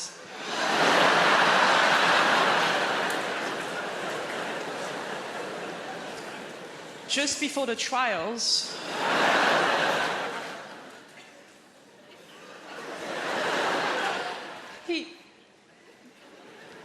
he didn't have the skills.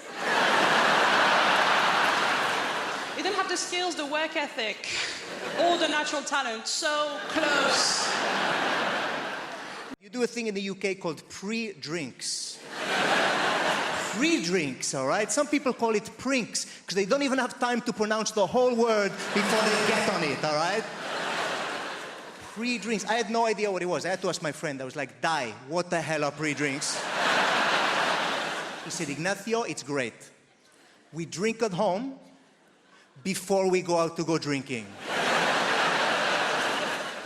I said, that is the stupidest shit I've ever heard in my life. I said, why would you do this? He said, you know, just to warm up to get ready to go drinking. I said, that doesn't make any sense, all right? You don't do it for anything else, do you? You don't go, we're going to go to the cinema, pop a fucking DVD in before we go to the cinema.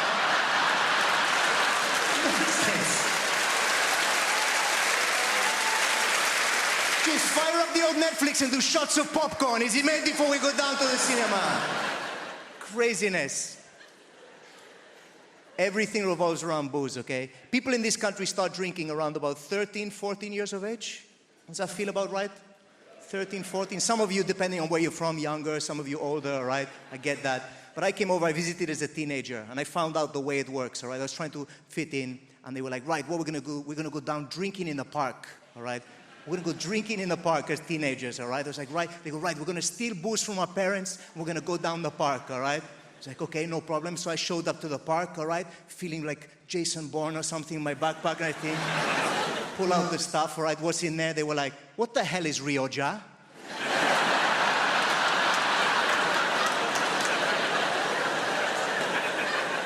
Like, it's Rioja. Does anyone have a corkscrew, actually? Because otherwise we're gonna be for a while.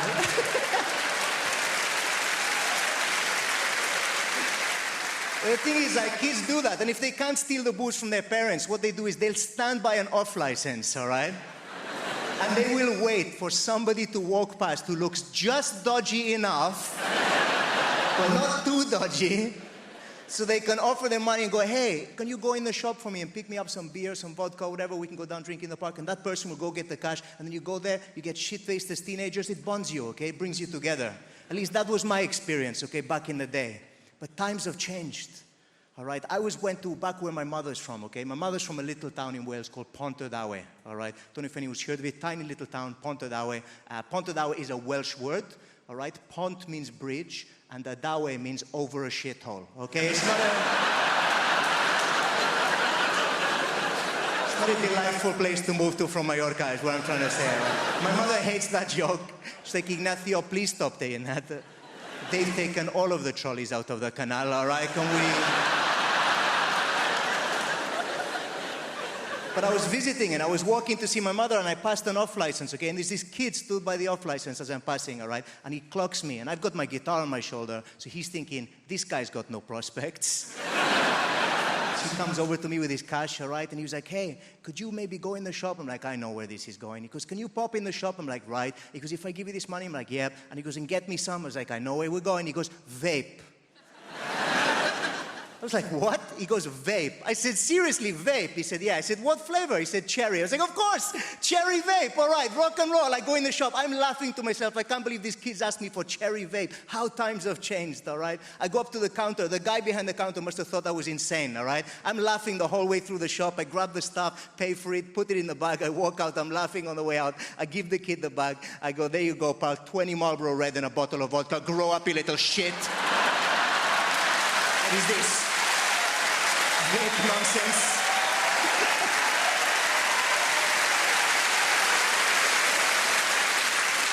Don't you think it's crazy that, do you understand the technology for us to hear the pilot? I am actually utilizing it right now. This is the technology for us to hear the pilot. I don't know why we cannot hear. There's no other context where it's acceptable for us not to hear a person. Why are you muffling?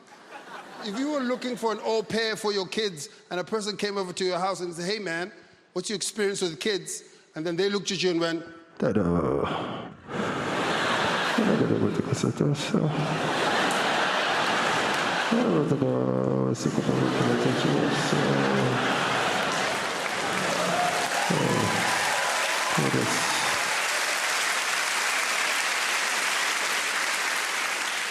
Like, you need to get out of my house, son. Weird things happen in airplanes.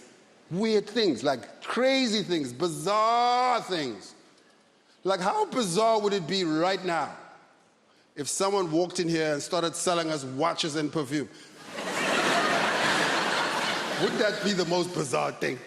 But it happens all the time in airplanes. No one's ever gone, huh, this is crazy. This is that English polite thing. Oh, I've already got one, yeah. I'm not looking at the moment, yeah. Not every airline should be selling watches, though. Like Ryanair, no business selling watches. You need to watch Ryanair, your flight's 7 hours late. And also, why am I buying a 400-pound watch on an 11-pound flight? This makes no sense. Yeah, being in London is cool. I like being in London. One of my favorite things to be in London, there's so much to do. I try to buy a ticket online to watch Wimbledon. Yeah, man. The Wimbledon final, I was like, I'm excited. Went online, it was 3,000 pounds. I was like, what? 3,000 pounds. Okay, I'm not saying I wouldn't pay 3,000 pounds, right? I'm not saying I wouldn't pay 3,000 pounds for a Champions League finals ticket.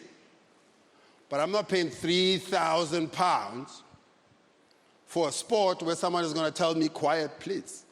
Are you out of your mind? For 3,000 pounds, there will be no quiet, please. For 3,000 pounds, I'm rubbing my nipples center court. Are you out of your mind? My brother, 3,000. Oh, it's a lot of money. 3,000. My brother, 3,000 pounds. For 3,000 pounds, I should be able to whisper some advice in Roger Federer's ear. 3,000. I should be able to walk into the court. Sorry, Roger. Come on, forearm. Let's work on that. Come on. My brother, around 3,000. For 3,000, I should be able to punch a ball boy in the face. For 3,000. Could be walking across, picking up a ball up. Uppercut him in the nose. He's so confused. What was that for? I'm like, no, it's part of the package.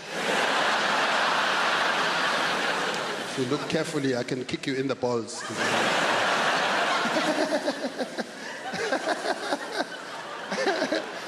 But here's the thing about being married a very long time. You get to know each other so well, right? I mean, my husband knows me well. I know my husband so well at this point that we can have a full-blown argument from start to finish, and he's not even home. You know? So, this year, I have been married 21 years. Thank you. Thank you.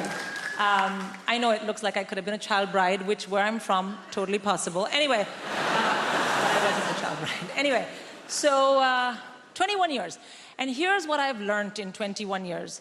That to stay married and stay happy, because it's not naturally the same thing, to stay married and stay happy, what you must do is keep your focus on what is important.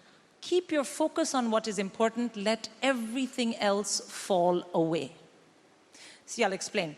The other day, my husband and I were having an argument, a face-to-face one, the one where he's actually at home.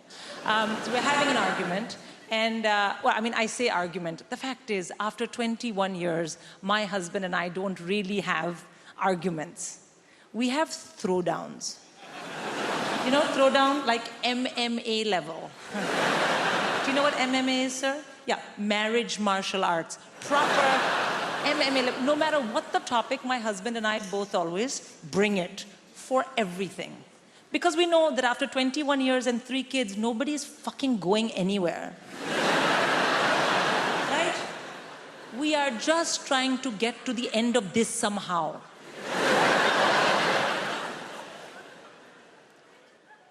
And also, you should know, like I told you, when I arrived here, I got a UK passport. My husband is Scandinavian. He didn't bother. And then we were having this argument, and he was like, I don't understand why you didn't do it this way. And I said, really, what I don't understand is why you don't fuck off back where you came from.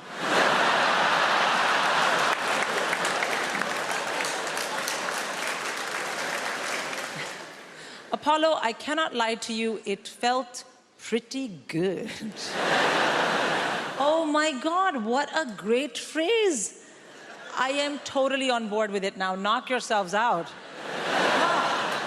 Such a good feeling it gives you afterwards, you know? The problem was it bothered our children a little bit because we were having lunch. It was Sunday.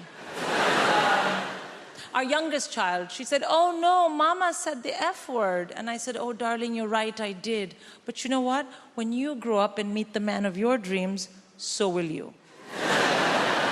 And then my teenage son said something, but let me explain, ladies and gentlemen. Between 45 to 85% of what this child says, I don't understand. Because he's a teenager. He just looked at me and said, why so salty, bro? And then our middle child, apart from being somewhat fractured, she's also very woke. By which I mean she doesn't understand the difference between racism and a joke about racism. So she got very upset and she said, you can't say that to Dad, that's racist. And I said, racist? Look at my face. I can't be racist. Everybody knows only white people are racist. Oh, she got angry. She stomped out of the room. And I was like, oh, come on, darling. Sorry, it was a joke. I know, you're half white. Oops. There's other younger people in the room, right? You know what I mean. You have only ever known a time in your life when you're trying not to get pregnant or trying not to get somebody else pregnant. And I don't want to blow my own trumpet, but on both accounts, I fucking smashed it. I think it comes down to skill set at the end of the day, doesn't it? People are just good at different things. Some people are good at the violin. Some people are good at parallel parking. I was very good at taking the pill. Every day, every day, every day. Honestly, I used to think I was so good at taking the pill, I deserved a reward. Arguably, there was a reward. It was the reward of not having to watch Peppa Pig or cleaning up another human's shit. Tell you what I don't understand, right, is women who are on the pill and forget to take it. Don't get that. Because don't get me wrong, I forget things. I forget my keys, my wallet, the fact I'm married. Sure! But forgetting to take something that can prevent you from creating a human that could one day say, turn the machines off, is what she would have wanted.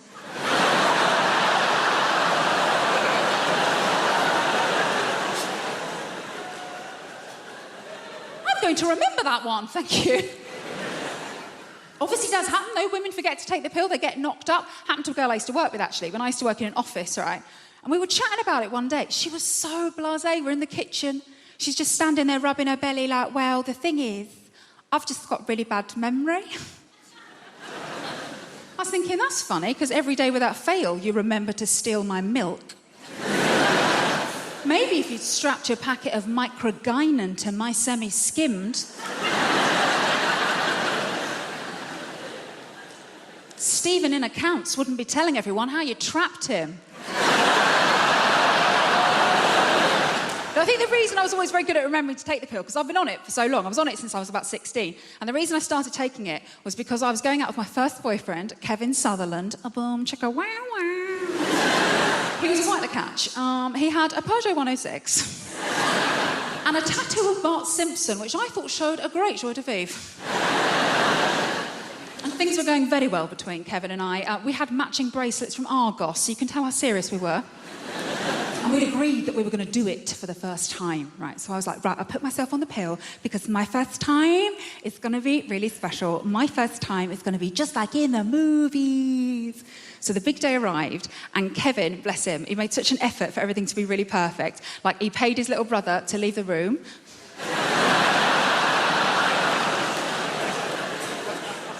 To this day, the most romantic thing a man has ever done for me. And he made a mix CD of all of our favourite romantic songs. You know, like Boom, Boom, Boom, Let Me Hear You Say Wayo. And as we lay down on his single bed, with his Liverpool FC duvet cover on it, the scent of Lynx Africa heavy in the air. And as Kevin took my virginity so beautifully and gently and quickly from behind, I remember thinking, wow, just like in the movies. Obviously, it's quite difficult to make eye contact in that position, isn't it? Almost felt like I lost my virginity to Stephen Gerrard.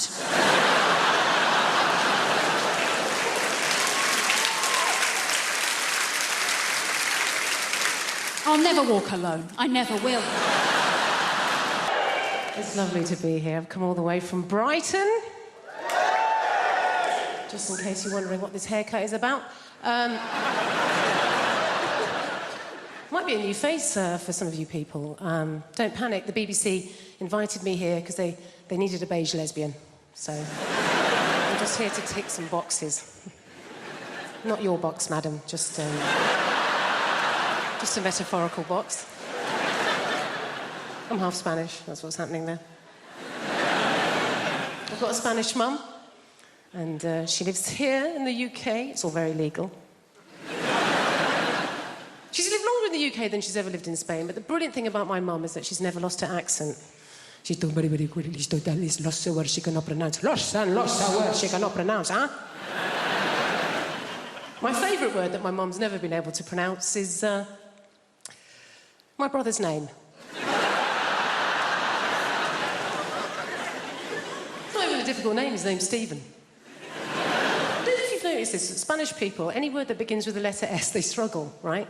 So my mum doesn't call him Stephen, she calls him Steven.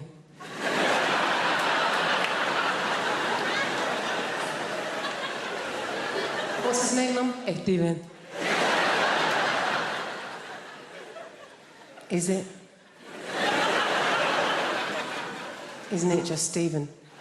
Jennifer, I know his name is my son. It is Steven! You don't want to mess with my mum. She's not like British people here in this country. We can be quite passive-aggressive, can't we? She's just very aggressive woman. I don't know how. My mum's never really coped in this country, and I think it's because, like a lot of Mediterranean people, she's quite loud, yeah? She's got one volume. It's like this. Hello! How are you? Whereas in this country, particularly if we're middle class, we tend to be low talkers, don't we? We don't like to raise our voices, do we?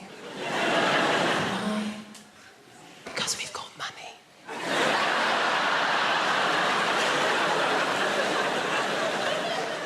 And we just assume that if you are raising your voice, well, you're probably poor. Or worse, foreign. Great thing about having a Mediterranean mum is they feed you. Oh, my God. She's always feeding. That's her way of showing that she loves her children, is to feed us. You know, I can remember going around friends' houses, you know, like English mums. Go around an English mum's house and the conversation with mum's more like this. I think you've had enough. My mum will feed you till you puke. Anything can be going on in my life and my mum will relate it back to a meal that she's cooked. Do you know what I mean? Like, so good or bad, particularly if I'm depressed. If I phone up my mum and I've had a terrible day, yeah? I phone up my mum, conversation always goes like this. Oh, Jennifer, my God, I'm so sorry to hear that you're having a hard time right now. But you know what? Don't worry, okay? I made a soup. Come home. You sound hungry. I made a chicken curry, I made a lamb tagine, I made a casserole, Jennifer. I made some tortillas, some paella, some curry, Jennifer. You love good curry, maybe some meatballs, some pork ball, beef ball, aniseed ball, banana ball. You're a lesbian. You don't eat enough balls. Please, come home. Eat my balls.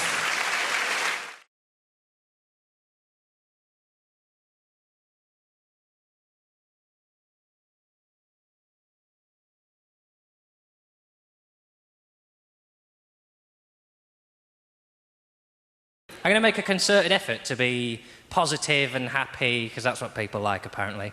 And I get accused. I constantly get told I'm grumpy and miserable, and I'm not. I'm happy, I'm upbeat, I love being alive, love being a human. Being a human's unbelievable, isn't it? If you're a human, you really have nothing to moan about. I realised this year that being a human is the best on the planet. I was on a plane eating a chicken sandwich. That's not it. It's pretty good, though. I thought, I am eating a bird whilst I am flying. Unbelievable! I, a flightless land mammal, am consuming a bird in mid-air. Never mind the fact I just ordered a gin and tonic in a cloud. And it's because I think being a human is so easy that's why I get annoyed with people, because people don't seem to try as hard as I would like them to about life. And I am a perfectionist. Give us a cheer if you're a perfectionist. Fair few of you. The rest of you are annoying. You say it now, because you go around and you make mistakes and you drop things and you laugh about it because you think it's part of life's rich tapestry. It isn't. You should be trying harder. I like a massive perfectionist to the point that every mistake in my life counts the same. So, in my world, dropping a spoon is the same as running someone over. In that you didn't mean to do it and you did it, so you have to get angry about it and make sure it never happens again. And I watch people make mistakes. I came into London last year to do some gigs, and I was on the London Underground. I was on the Hammersmith and City line, which, if you don't know London, is the line that goes from Hammersmith into the city. Cockneys really don't piss around when they're naming their things. Oh, bit of a tube line, Gary. It goes from Hammersmith to the city. Oh, yeah? What you going to call it? Don't muck about, Gary. Don't muck about. So anyway, I was on the Underground, sat down, and I knew I needed 6 stops to get to where I was going. And opposite me on the tube are 2 young girls. They're all dressed up. They're going out for the evening. They're laughing. They're giggling. They're joking. They're generally pissing me off. I'm not a big fan of public shows of joy, you see. My motto is, there's misery in this world, you just have to look for it. And that's 'cause if something's broken, you can fix it, and if it's untidy, you can tidy it. And if someone's unhappy, you can make them laugh, and you've made their day a bit better. Happy people are finished, you can't help them. if you're happy, don't go out, just stay at home and enjoy walls and ceilings. And my real issue with the happy is it's happy people who make mistakes, because they're so busy enjoying life, they've forgotten to do it properly. So I was on the underground and these girls are laughing away, and they're a perfect example because they're enjoying being together so much, they haven't noticed they've got on completely the wrong train. Right? So we're hurtling off in this direction, and they should actually be going in this direction. Right? And about 5 minutes in, one of the girls cottoned on, and she tapped her mate on the leg, and she went, we're on there. I would have been furious. Let's say it now. That's not funny, is it? What's happened there is you've just lost a big chunk of your life. The time you were going to spend doing the thing you've left the house to do, you will now spend correcting your ineptitude. Right? I know some people say, once you've got on the wrong train, John, there's nothing you can do but laugh about it. But the only reason you would ever laugh in this situation is if you do this so often, you've just had to learn to find it amusing. Done it again. What are we like? I'll tell you. Shit at being alive, it would appear. My name is Ardle. It is a real name. I am a real person. Don't worry, nobody ever gets my name right. Call me all sorts of things. Harry and Arnold and Aaron and Anal. That was one, genuinely. Yes, I heard that over a tannoy system at a theatre in Norwich. Could Anal come to the stage door, please? Lovely. Me being so passive, I just turn up and go, yeah, it's me, Anal. What do you want? Of course, a lot of people call me Dougal. You know why? Simply because of a character that I played in a sitcom many years ago. And just before I start, I'd like to get something off my chest, if you don't mind. Because of that character that I played in this show called Father Ted, a lot of people think I am actually stupid. They think I'm the stupidest person in the world and they feel sorry for me. Only last week someone stopped my wife in the street and said, is he as stupid in real life? I wouldn't mind, but I was standing right beside her at the time. I'm talking to her like she's my carer, not just my wife. And this is a true story, and I'm going to tell you this and then I'm going to move on. A couple of years ago, I was in a taxi. I arrived at Dublin Airport. I live in Dublin, and I jumped into a taxi, and I asked the taxi driver to take me home. I gave him the address. I didn't just assume he knew where I lived. And the taxi driver just wanted to talk about this show that I was in, Father Ted. And he was looking at me with pity. And he actually asked me at one point, he said, do you remember being in it? This is my life. People wonder why I do this. Why I travel up and down the country week in, week out, try to convince strangers that I'm a normal, intelligent human being. Well, that's the reason. Anyway, I'm in the taxi.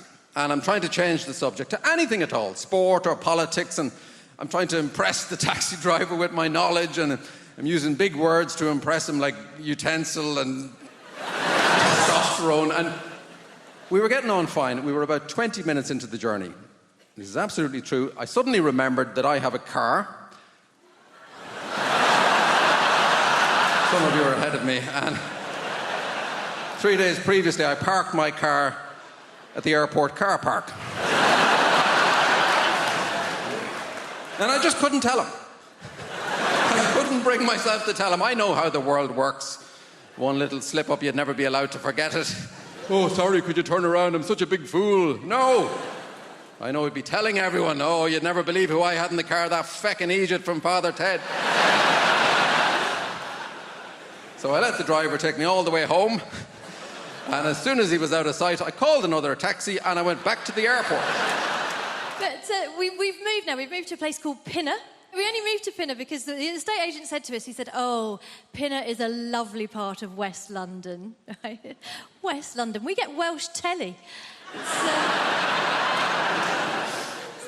It's not London, but it is very nice. One of the things I like about where we live is it's very multicultural. I think that's one of the brilliant things about London. I think multiculturalism is something we really have to fight for. Like the school my kids go to, it was very easy to pick a school for my kids because obviously we just picked the one with the highest ceilings. But the school they go to, it's a really nice school and it's very diverse. Like we have a mum's night out once a month and all the mums from the school go and there are women there from every economic background, every race, every religion. And we have a fantastic time, and the Muslim mums drive us home.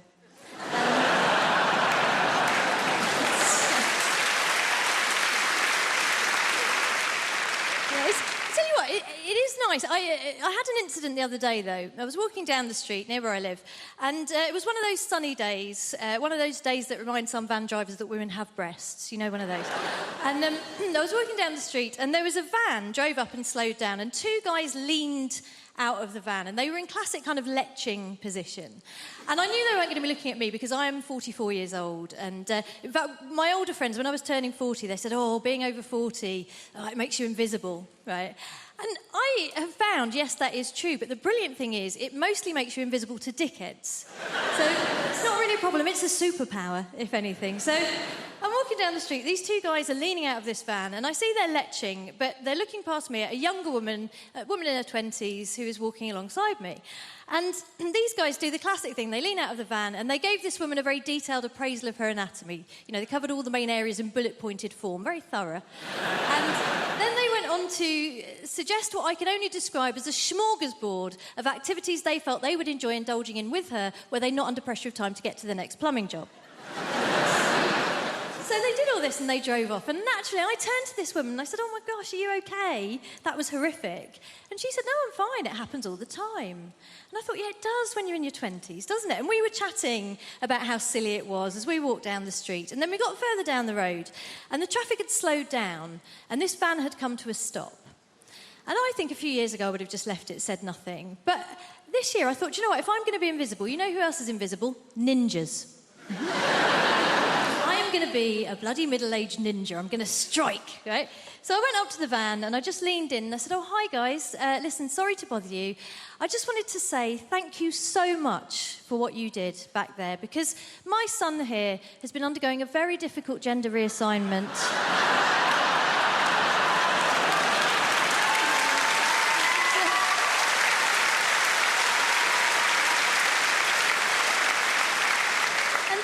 He's been worried that it's not going that well, but what you did back there really made him feel like a proper woman. Thank you. I was delighted with myself as well. But what was really special was that then the young woman next to me leaned in beside me and in the deepest voice I've ever heard, just went, yeah, thanks, guys.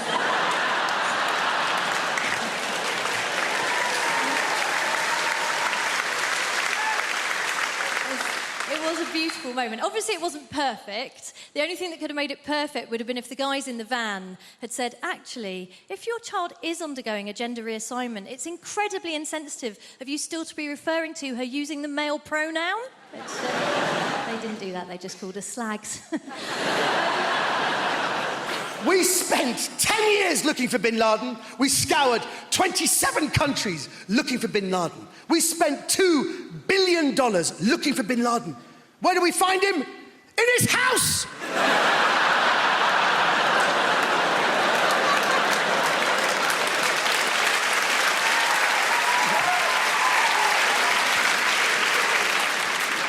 But the reason why I love the Arabs, because the Arabs, they know how to riot, you know? Whenever there's a riot in the Middle East, the next day, regime change. In Britain, there's a riot. The next day, the middle class is with brooms tidying up because everyone just... Arab Spring, British spring clean. Just tidy up quickly. With the spick and span. But the Scots didn't riot. You know, it's amazing. I was in Scotland when the riots happened, and it's amazing. I spoke to a taxi driver. He goes, there's no way we'd riot in Scotland. There's no way. People in Glasgow know if people riot, we hit them with the water cannons, man. You know? You hit them with the water cannons and you put the blue dye. You need the blue dye in the water cannons. So when you hit them, the next day, whoever looks like a smurf, you bring them in. That's it. Simple and easy, man. You bother. Wow. But man, the Arab Spring went all around the world. It started in Tunisia, then it went to Egypt and Syria. Every country in the Middle East was galvanized, everywhere except Dubai. Because Dubai is a very interesting country. They're a bit too, there's too much money there. There were people on the streets going, what do we want? Democracy. When do we want it? After happy hour. And when you go there, they always give you some kind of, there's always a guide who goes, you come here, you come to Dubai, we are the Las Vegas of the Middle East. You want girl, we got you girl. You want drink, you can drink. You want to gamble, you can gamble. All day long, girl, drink, gamble, drink, girl. Drink, girl. You want to drink, girl, we blend, girl, you drink it. You want all three? We blend, girl. You drink it. We bet how quickly you down it in one.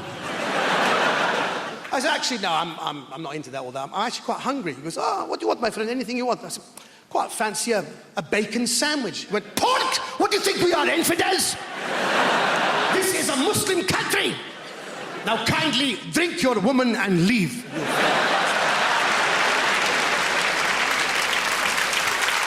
Applause. That means so much to me because, you know, because I'm a theatre ponce.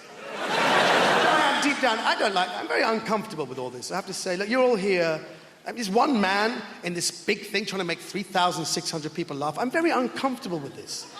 No, it is because there's a thin line between being genuinely entertaining and mental illness. I've seen the tapes of I used to do Godzilla impressions, you know? What was that? Here's my impression of Godzilla having his toe stepped on. That's not comedy, that's neurosis. Now, here's my impression of Godzilla having asked for Earl Grey tea but actually getting a coffee.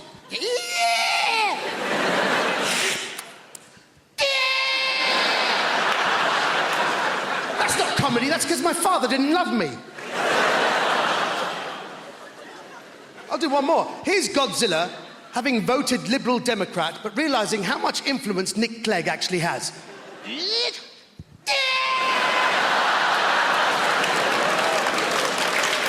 you so much. I love you so much. People ask me, they say, Chris, what is it like trying to raise a child when you can't see the child? It's ups and downs, you know, ups and downs. You just got to go with the flow. Can't prepare yourself, you know. She's 3.5 now. When she was 2.5, if you haven't got kids, by the way, as soon as they get to 2, they're adorable. They just start asking questions. They want to know what everything is. You are their source of information. They want to absorb the world. My daughter, she's 2.5. She's in the bath. I'm knelt there. I'm bathing her. She's like, what's this, Daddy? What's this, Daddy? Oh, bloody no, do I? Give it here. Just give it to 2.5, but you know way more than Daddy at this point, sweetheart. Yeah. What's this, Daddy? Ice cream? I was like, ice cream? Big handful of shit, wasn't it? Massive. Not like a little pebble, not like a little arse sweetness. Where did that cut? An impressive quantity for an adult male. I wasn't entirely sure the dog hadn't jumped in and done it when my back was turned and she just scooped it out. She just slapped it in there in one go.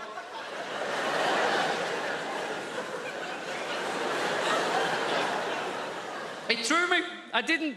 Look, right, I obviously didn't see it coming. I didn't even... No. I didn't even smell it coming. This came from underwater. This was a stealth move, right?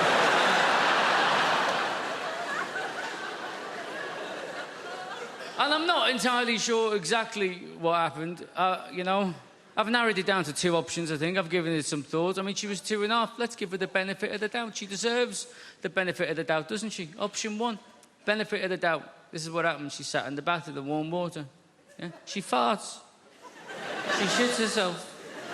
She doesn't know she's done that. A few minutes later, that goes floating past her in the bath, doesn't it? She sees it there. She thinks to herself, I wonder what the bloody hell that is. That looks a little bit like ice cream. I know, she thinks. I'll ask Daddy about that. He knows about these things. He's a very, very clever man, yeah? That's option 1, isn't it? Benefit of the doubt. Option 2. She's a bloody comedy genius.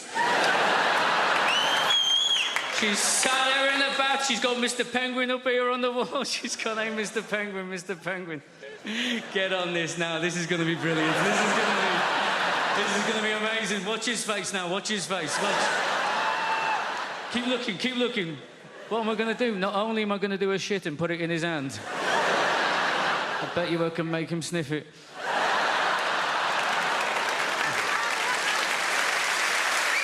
Ice cream, Daddy? Ice cream, huh?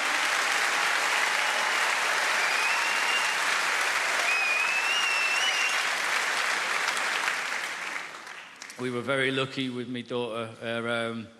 They say you got to watch your language around your kids, don't they? That's what they say. We were very lucky. My daughter's first words, apart from, hand on heart, apart from mama, dada, baba, all that nonsense, her first words were go away. That's what she said. That's all she said for 3 months. Go away. Go away. She thought it was just one word. Go away. Go away. Why? Because that's what me and my wife said to the dog every time we were trying to feed my daughter. We'd get the food out, wouldn't we? The dog would get up, he'd go on the prowl, having a little look, wouldn't we? We'd be like, go away, go away, go away. She just picked it up. We'd push her in the pram out on the street. She'd be like, go away, go away, go away. Said to my wife, it's a good job we weren't telling that dog to fuck off, innit? Because we just wouldn't be able to take this kid out of the house. My eldest daughter bought a boy ointment recently for the first time, and I think it's quite safe to say that I reacted rather badly to this incident when it took place. She brought the individual in question into the house that I paid for with money I earned. Right, Dad, this is Billy. Yeah, Billy. Right, nice, yeah. Okay, yeah, Billy. Sweet, I'll go and put the kettle on. Daddy's going to talk to Billy. She goes to the kitchen, she doesn't realise anything's wrong. And I start reversing this little bastard around the house. Because when you're my size, you can reverse smaller men. They just back off you like that. So eventually I'll get Billy into a wall. He can't go any further. And I'm like, William.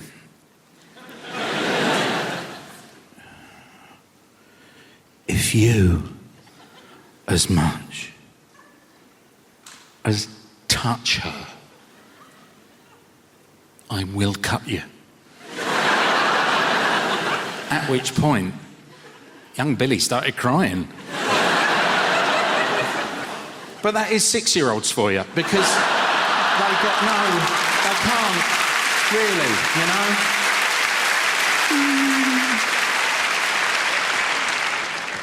That was the joke. This is the true version of events. How can I start this? Okay, so the other day, my wife and I had a meeting that I did not know was a meeting. I got in, and there was tea, and there was biscuits. And I thought, brilliant. And I sat down, and I'm drinking, oh, Viscounts, I love them. Oh, didn't even take the foil off. Oh, these are, oh, my, love a Viscount.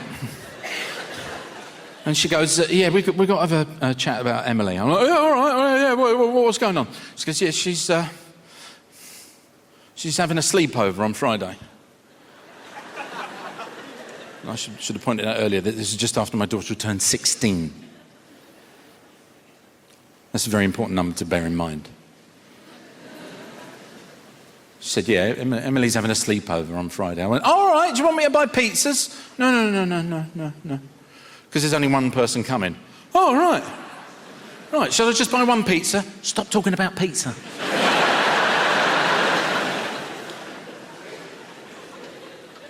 She's having a sleepover, and it's Stephen. What, the boyfriend? Yeah. Oh, where's he going to sleep?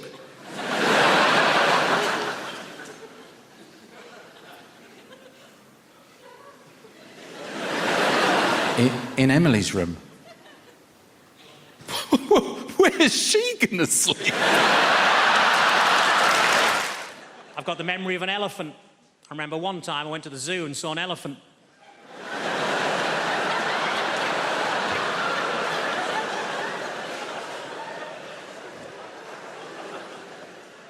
I was disappointed to find that Dunkirk wasn't actually a biography of William Shatner.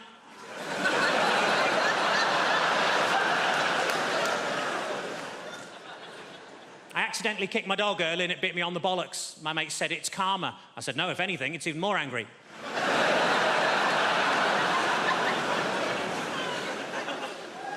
I tell you what always catches my eye, short people with umbrellas.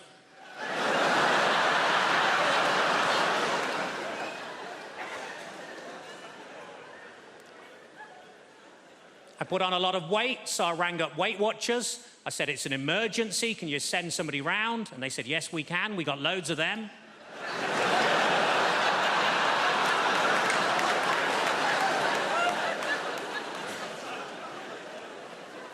was actually thrown out of Weight Watchers for making sarcastic comments at the weekly weigh-in. As you can imagine, I accepted the decision with huge grace, because they threw her out as well.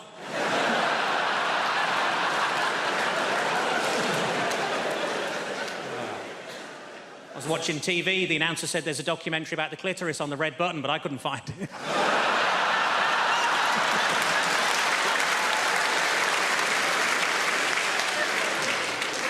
I was in a fancy lingerie shop. I said, are these knickers satin? He said, no, they're new.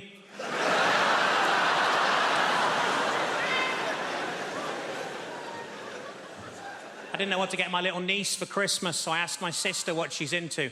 Apparently, at the moment, she's mad about frozen stuff, so I got her some oven chips and peas.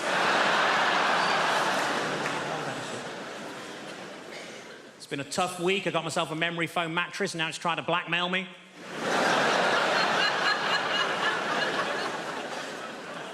As a child, I was made to walk the plank. We couldn't afford a dog.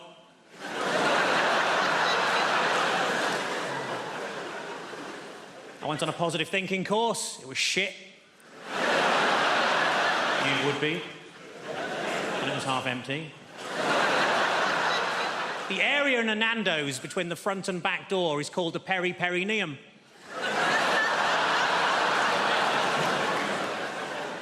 What I like most about that joke is that people who know what a perineum is usually haven't heard of Nando's.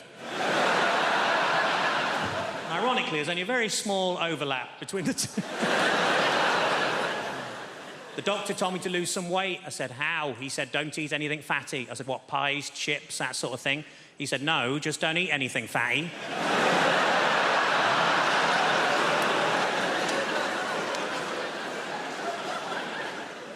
Old lady names are very much back in fashion at the minute, like Lily or Elsie or Rose, and we wanted something like that for our daughter, but we couldn't decide, so in the end we just called her Nan. So we shall grow into it.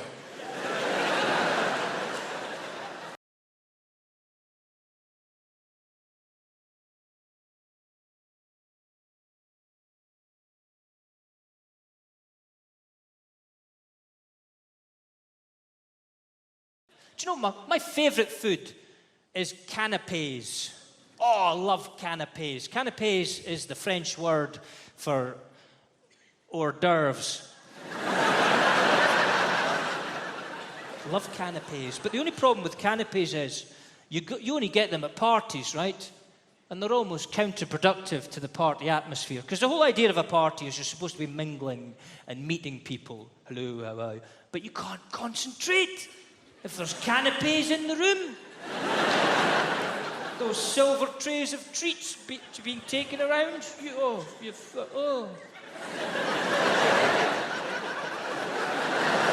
I mean, you're in a conversation because you have to be. You know, yes, that's interesting. Oh, he's 5 now, is he? That's fascinating. Hey. Oh, they're new. Huh, sorry? Because you've always got to keep one eye on the canapés, haven't you? Because you don't want to miss your turn. Oh, that's a horrible feeling when you're talking to some prick about schools. Yeah, public or private, that's the thing, isn't it? Oh, shut up! That's the mini beef Wellingtons. We've just... Because you bloody... Shut up when the canapés arrive, you prick. They're the best ones. Mini beef Wellingtons. Just shut up when the canapés arrive. It's the only reason we're here. I don't give a shit what school your kid goes to. Some mini beef Wellingtons. Gone. Because you can't chase a canapé. Can't do that undignified walk, you know, that's... Sorry. Sorry, he was talking, so I missed... Can I just get the... Can I just get the...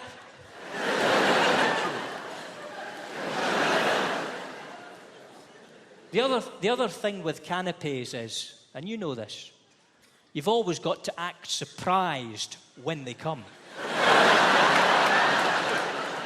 Don't you? You have to do, oh, I didn't, oh.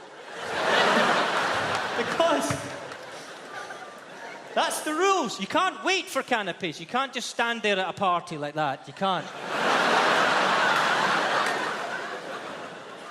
Yeah, good, honey, go on. You've got to pretend to be in a conversation, and yes, that's very... Oh, she's 11 now. Well, that is... Oh, I didn't know. I didn't know there was going to be food. Did you know there was going to be food? I had no idea there's food. Look at that. That's great, isn't it? Food, Adele.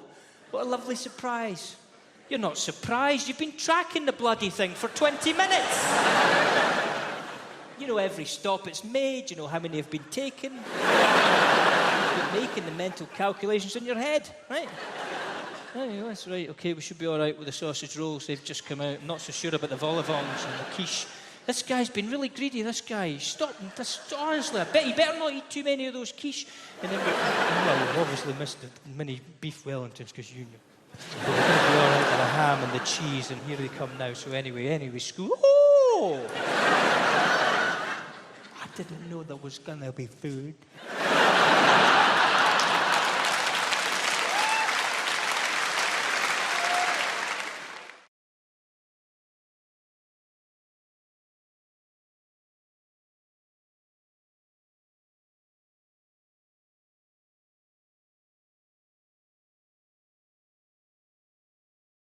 I don't know about you guys, but I feel like it's too expensive to be dating right now in this economy, man. All my go-to moves for dating, I can't even afford them no more. I'm pissed off, you know? I used to do the Netflix and chill. That was my go-to move, but that subscription is too much right now. I can't afford it, okay? If I had to downsize, I tell girls, baby, we're gonna have to Wikipedia and chill. That's my new move right now. That's where we read the plot of the movie by candlelight. Take it or leave it. Also, bring your phone. We're using your data, by the way. You better be on gift gaff. As you go, you gotta go. Those are the rules, you know. There's consequences to that, though. I had a girl break up with me just because I didn't have money, and she got a new boyfriend. He's a nice guy, I know, because I stalk him online sometimes. He's a really nice man. Treats my girl really well, he really does. He buys her expensive handbags and things like that, and that's when I realized I can't compete, man. I can't compete with that. I never even bought this girl a bag for life, not one time. That's cheap. I'll be in Tesco like, baby, you better put that cheese in your pocket. We're not spending that 50p right there. These gold diggers want my plastic bags. They can't have them. That's my bag right there. I'm not a big fan of social media, man. I'm really not. Because I feel like with social media, when you break up with somebody, you can see what they're up to online. I don't like that. I prefer in the past where you broke up with somebody, you could just lie to yourself and pretend that they were still unhappy. That was a good era. I like that. You just lying to yourself. You'd be like, man, she probably missing me all the time. She probably sad, you know. Now you just go on her Instagram and you're like, oh no, she 100% made the right decision. Good for her, man. I haven't seen her smile like this in years. In fact, she's thriving. She's got 3 bags for life in one photo. She leveled up for real, but congratulations to you, baby, you know. Do you know, when it comes to dating, I feel like the most important thing is finding somebody that you're compatible with, someone you have that connection with. For example, I used to date this girl, me and her got on really well, but there was a problem, and that was she liked dogs, right? Don't get me wrong, I like dogs too, but she liked dogs too much, you know? She liked dogs too much. She used to kiss her dog. That was weird, you know? I don't even know what was weirder. Was it the fact that she would kiss her dog, or the fact that when she did, the dog would make eye contact with me the whole time? That's a weird power play. I said, this dog is an alpha. I don't feel safe in this relationship. This is a toxic masculinity dog right here. I gotta go. I caught that dog listening to Andrew Tate. I said, I'm out of here. I can't do this no more. I've been reading up about that. That's the new thing, toxic masculinity, man. You know, I keep hearing women say men are trash. You know, I don't think anybody's asking the important questions. Are they recyclable? I feel like that's the kind of stuff we gotta ask. Can we make this toxicity carbon neutral? Maybe, I don't know, you know. I like to think I'm a good guy, but even as a good guy, I make small mistakes sometimes, innocent mistakes. You ever been in that situation as a man, a really awkward situation, you're walking home late at night and there's a woman in front of you and it's dark and there's a lot of tension in the air. You can feel the tension, right? Obviously, I can understand why the woman's feeling tense, but I'm feeling tense too, okay? I'm a good guy, I just want that woman to relax, we both go about our day. But apparently, it makes it worse in that situation if you shout out, I'm not gonna hurt you! Like that makes the situation more tense. Sometimes they run faster when you do that. Don't do that, guys. Don't jump out of bush and do that. Women don't like that, okay? One time I was walking behind this woman late at night. I know it sounds like there's a pattern emerging. I'm not doing this on purpose. just both got the night bus at the same time. It's unfortunate, you know. But I'm walking behind this woman. I was like, I don't want to make the same mistake from last time, shout something out, do something dumb. So I thought it'd be a good idea if I did something non-verbal to help put the woman at ease, okay? I thought it'd be a good idea if I started whistling at night because I thought that would make the atmosphere more jovial. No, it doesn't. Makes it way creepier to my surprise, actually. Especially if you're like me and you don't even know how to whistle properly. So then you're just a guy who's blowing in the wind in the dark real slow, like... Look like a creepy dinosaur, you can't do that.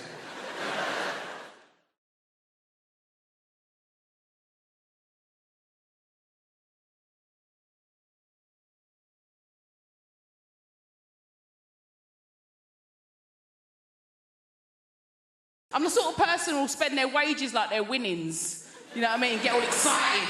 I just get so excited. First half of the month, I'm getting my nails done, champagne brunches, buying a second-hand jet ski I found online. But I forget about the second half of the month. We all do, don't we? And it's bleak, innit? Isn't it bleak? Just indoors, watching telly, eating beans. On a jet ski. It's... Embarrass myself, I do. I love it. I love shopping. I love it. People save money a lot. They're not me. I love shopping. It's the pop-up ads. They know me. They know me. I don't even resent it. Oversized smock midi dress with pockets. Yes, please. I'll have another one of them. Thank you, algorithms. Love it. Thank you. Because they're all watching us, innit? They're all watching what we're doing, listening to what we're doing. People don't like it. I don't mind it. I use it to my advantage. I'm like, I need a shed at the minute. I'm like 6x4, pre-treated timber.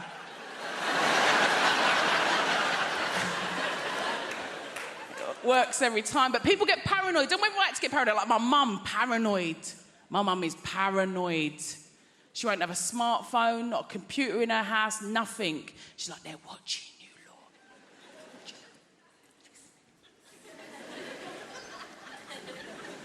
I said, it don't matter, does it, Mum? I said, it don't matter if you ain't got anything to hide. Do you know what my 73-year-old mother said to that? I have. I thought, right, slow down, top girl, say nothing. Nutter. She's right, of course she's right. You had to do what you had to do to get through lockdown, that's what I say. Do you know what I mean? People were stockpiling. I've got 3 kids. There was no such thing as stockpiling with 3 kids, let me tell you that. Every other day I was going out for more Jack Daniels. I don't know. It's got to be done though, innit? I just know what it is. Now we've all got all our freedoms, I'm worried about myself because I feel like nothing's actually as fun as you think it's going to be. Maybe it's me. There's a lot of stuff I don't get, like Brighton and tapas. Maybe it is me. But I feel like other people are pretending to have fun. Do you know what I mean? Spa days. Do you like spa day? I don't think you do. Brunches? Girls, how have we signed up to 50 quid brunches? How has that become a thing, a standard? When did that happen? Not even birthdays. It's mad. I'd rather get drunk with my own scrambled eggs. Do you know what I mean? Holidays? You bothered about a holiday? No, I'm not. Again, I think you like the idea of a holiday. Do you know what I mean? I like looking for them, booking them, actually doing them. Hard work, I think. It's true though, isn't it? Do you know what? I think I would genuinely rather be hospitalised. Oh, can you imagine? Food, drink, drugs brought straight to your bed. Oh, that costs hundreds in Ibiza, hundreds. I'd start clapping for the NHS again, I would. I love it.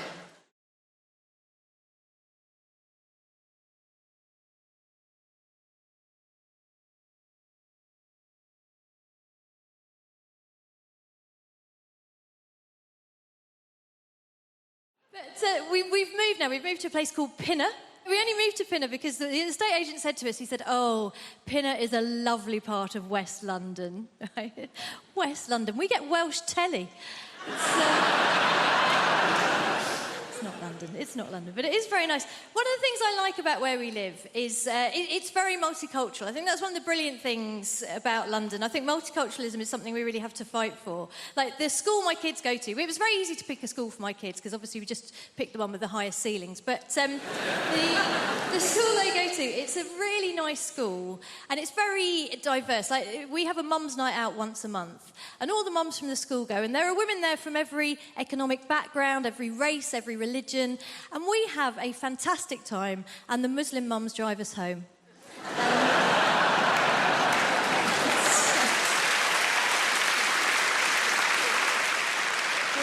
Tell you what, it is nice. I had an incident the other day, though. I was walking down the street near where I live, and it was one of those sunny days, one of those days that remind some van drivers that women have breasts. You know, one of those. And I was walking down the street, and there was a van drove up and slowed down, and two guys leaned out of the van, and they were in classic kind of leching position. And I knew they weren't going to be looking at me because I am 44 years old. And in fact, my older friends, when I was turning 40, they said, oh, being over 40, it makes you invisible, right? And I have found, yes, that is true, but the brilliant thing is it mostly makes you invisible to dickheads. So it's not really a problem, it's a superpower, if anything. So I'm walking down the street, these two guys are leaning out of this van, and I see they're leching, but they're looking past me at a younger woman, a woman in her 20s, who is walking alongside me. And these guys do the classic thing. They lean out of the van and they gave this woman a very detailed appraisal of her anatomy. You know, they covered all the main areas in bullet-pointed form, very thorough.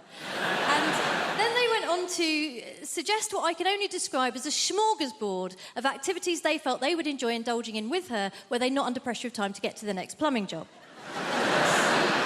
So they did all this and they drove off. And naturally, I turned to this woman and I said, oh my gosh, are you okay? That was horrific. And she said, no, I'm fine. It happens all the time.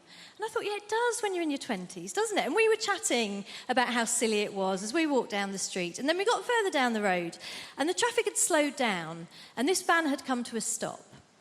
And I think a few years ago I would have just left it, said nothing. But this year I thought, you know what, if I'm going to be invisible, you know who else is invisible? Ninjas.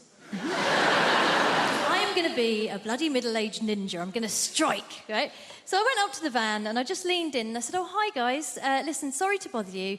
I just wanted to say thank you so much for what you did back there because my son here has been undergoing a very difficult gender reassignment.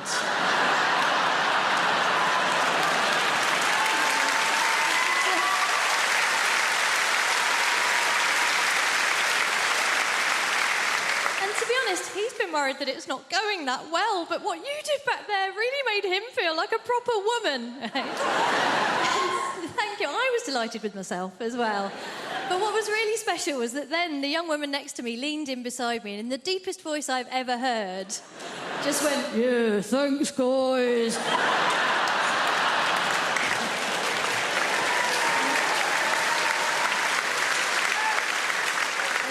It was a beautiful moment. Obviously, it wasn't perfect. The only thing that could have made it perfect would have been if the guys in the van had said, actually, if your child is undergoing a gender reassignment, it's incredibly insensitive of you still to be referring to her using the male pronoun.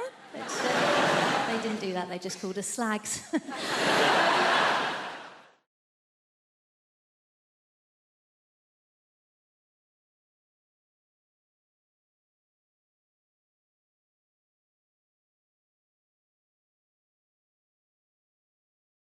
I don't know if you're aware of the myth of the hairy hand. What this was, right, was a ghost hand that would appear if you're driving across Dartmoor late at night and steer you off the road. We learnt about this in history.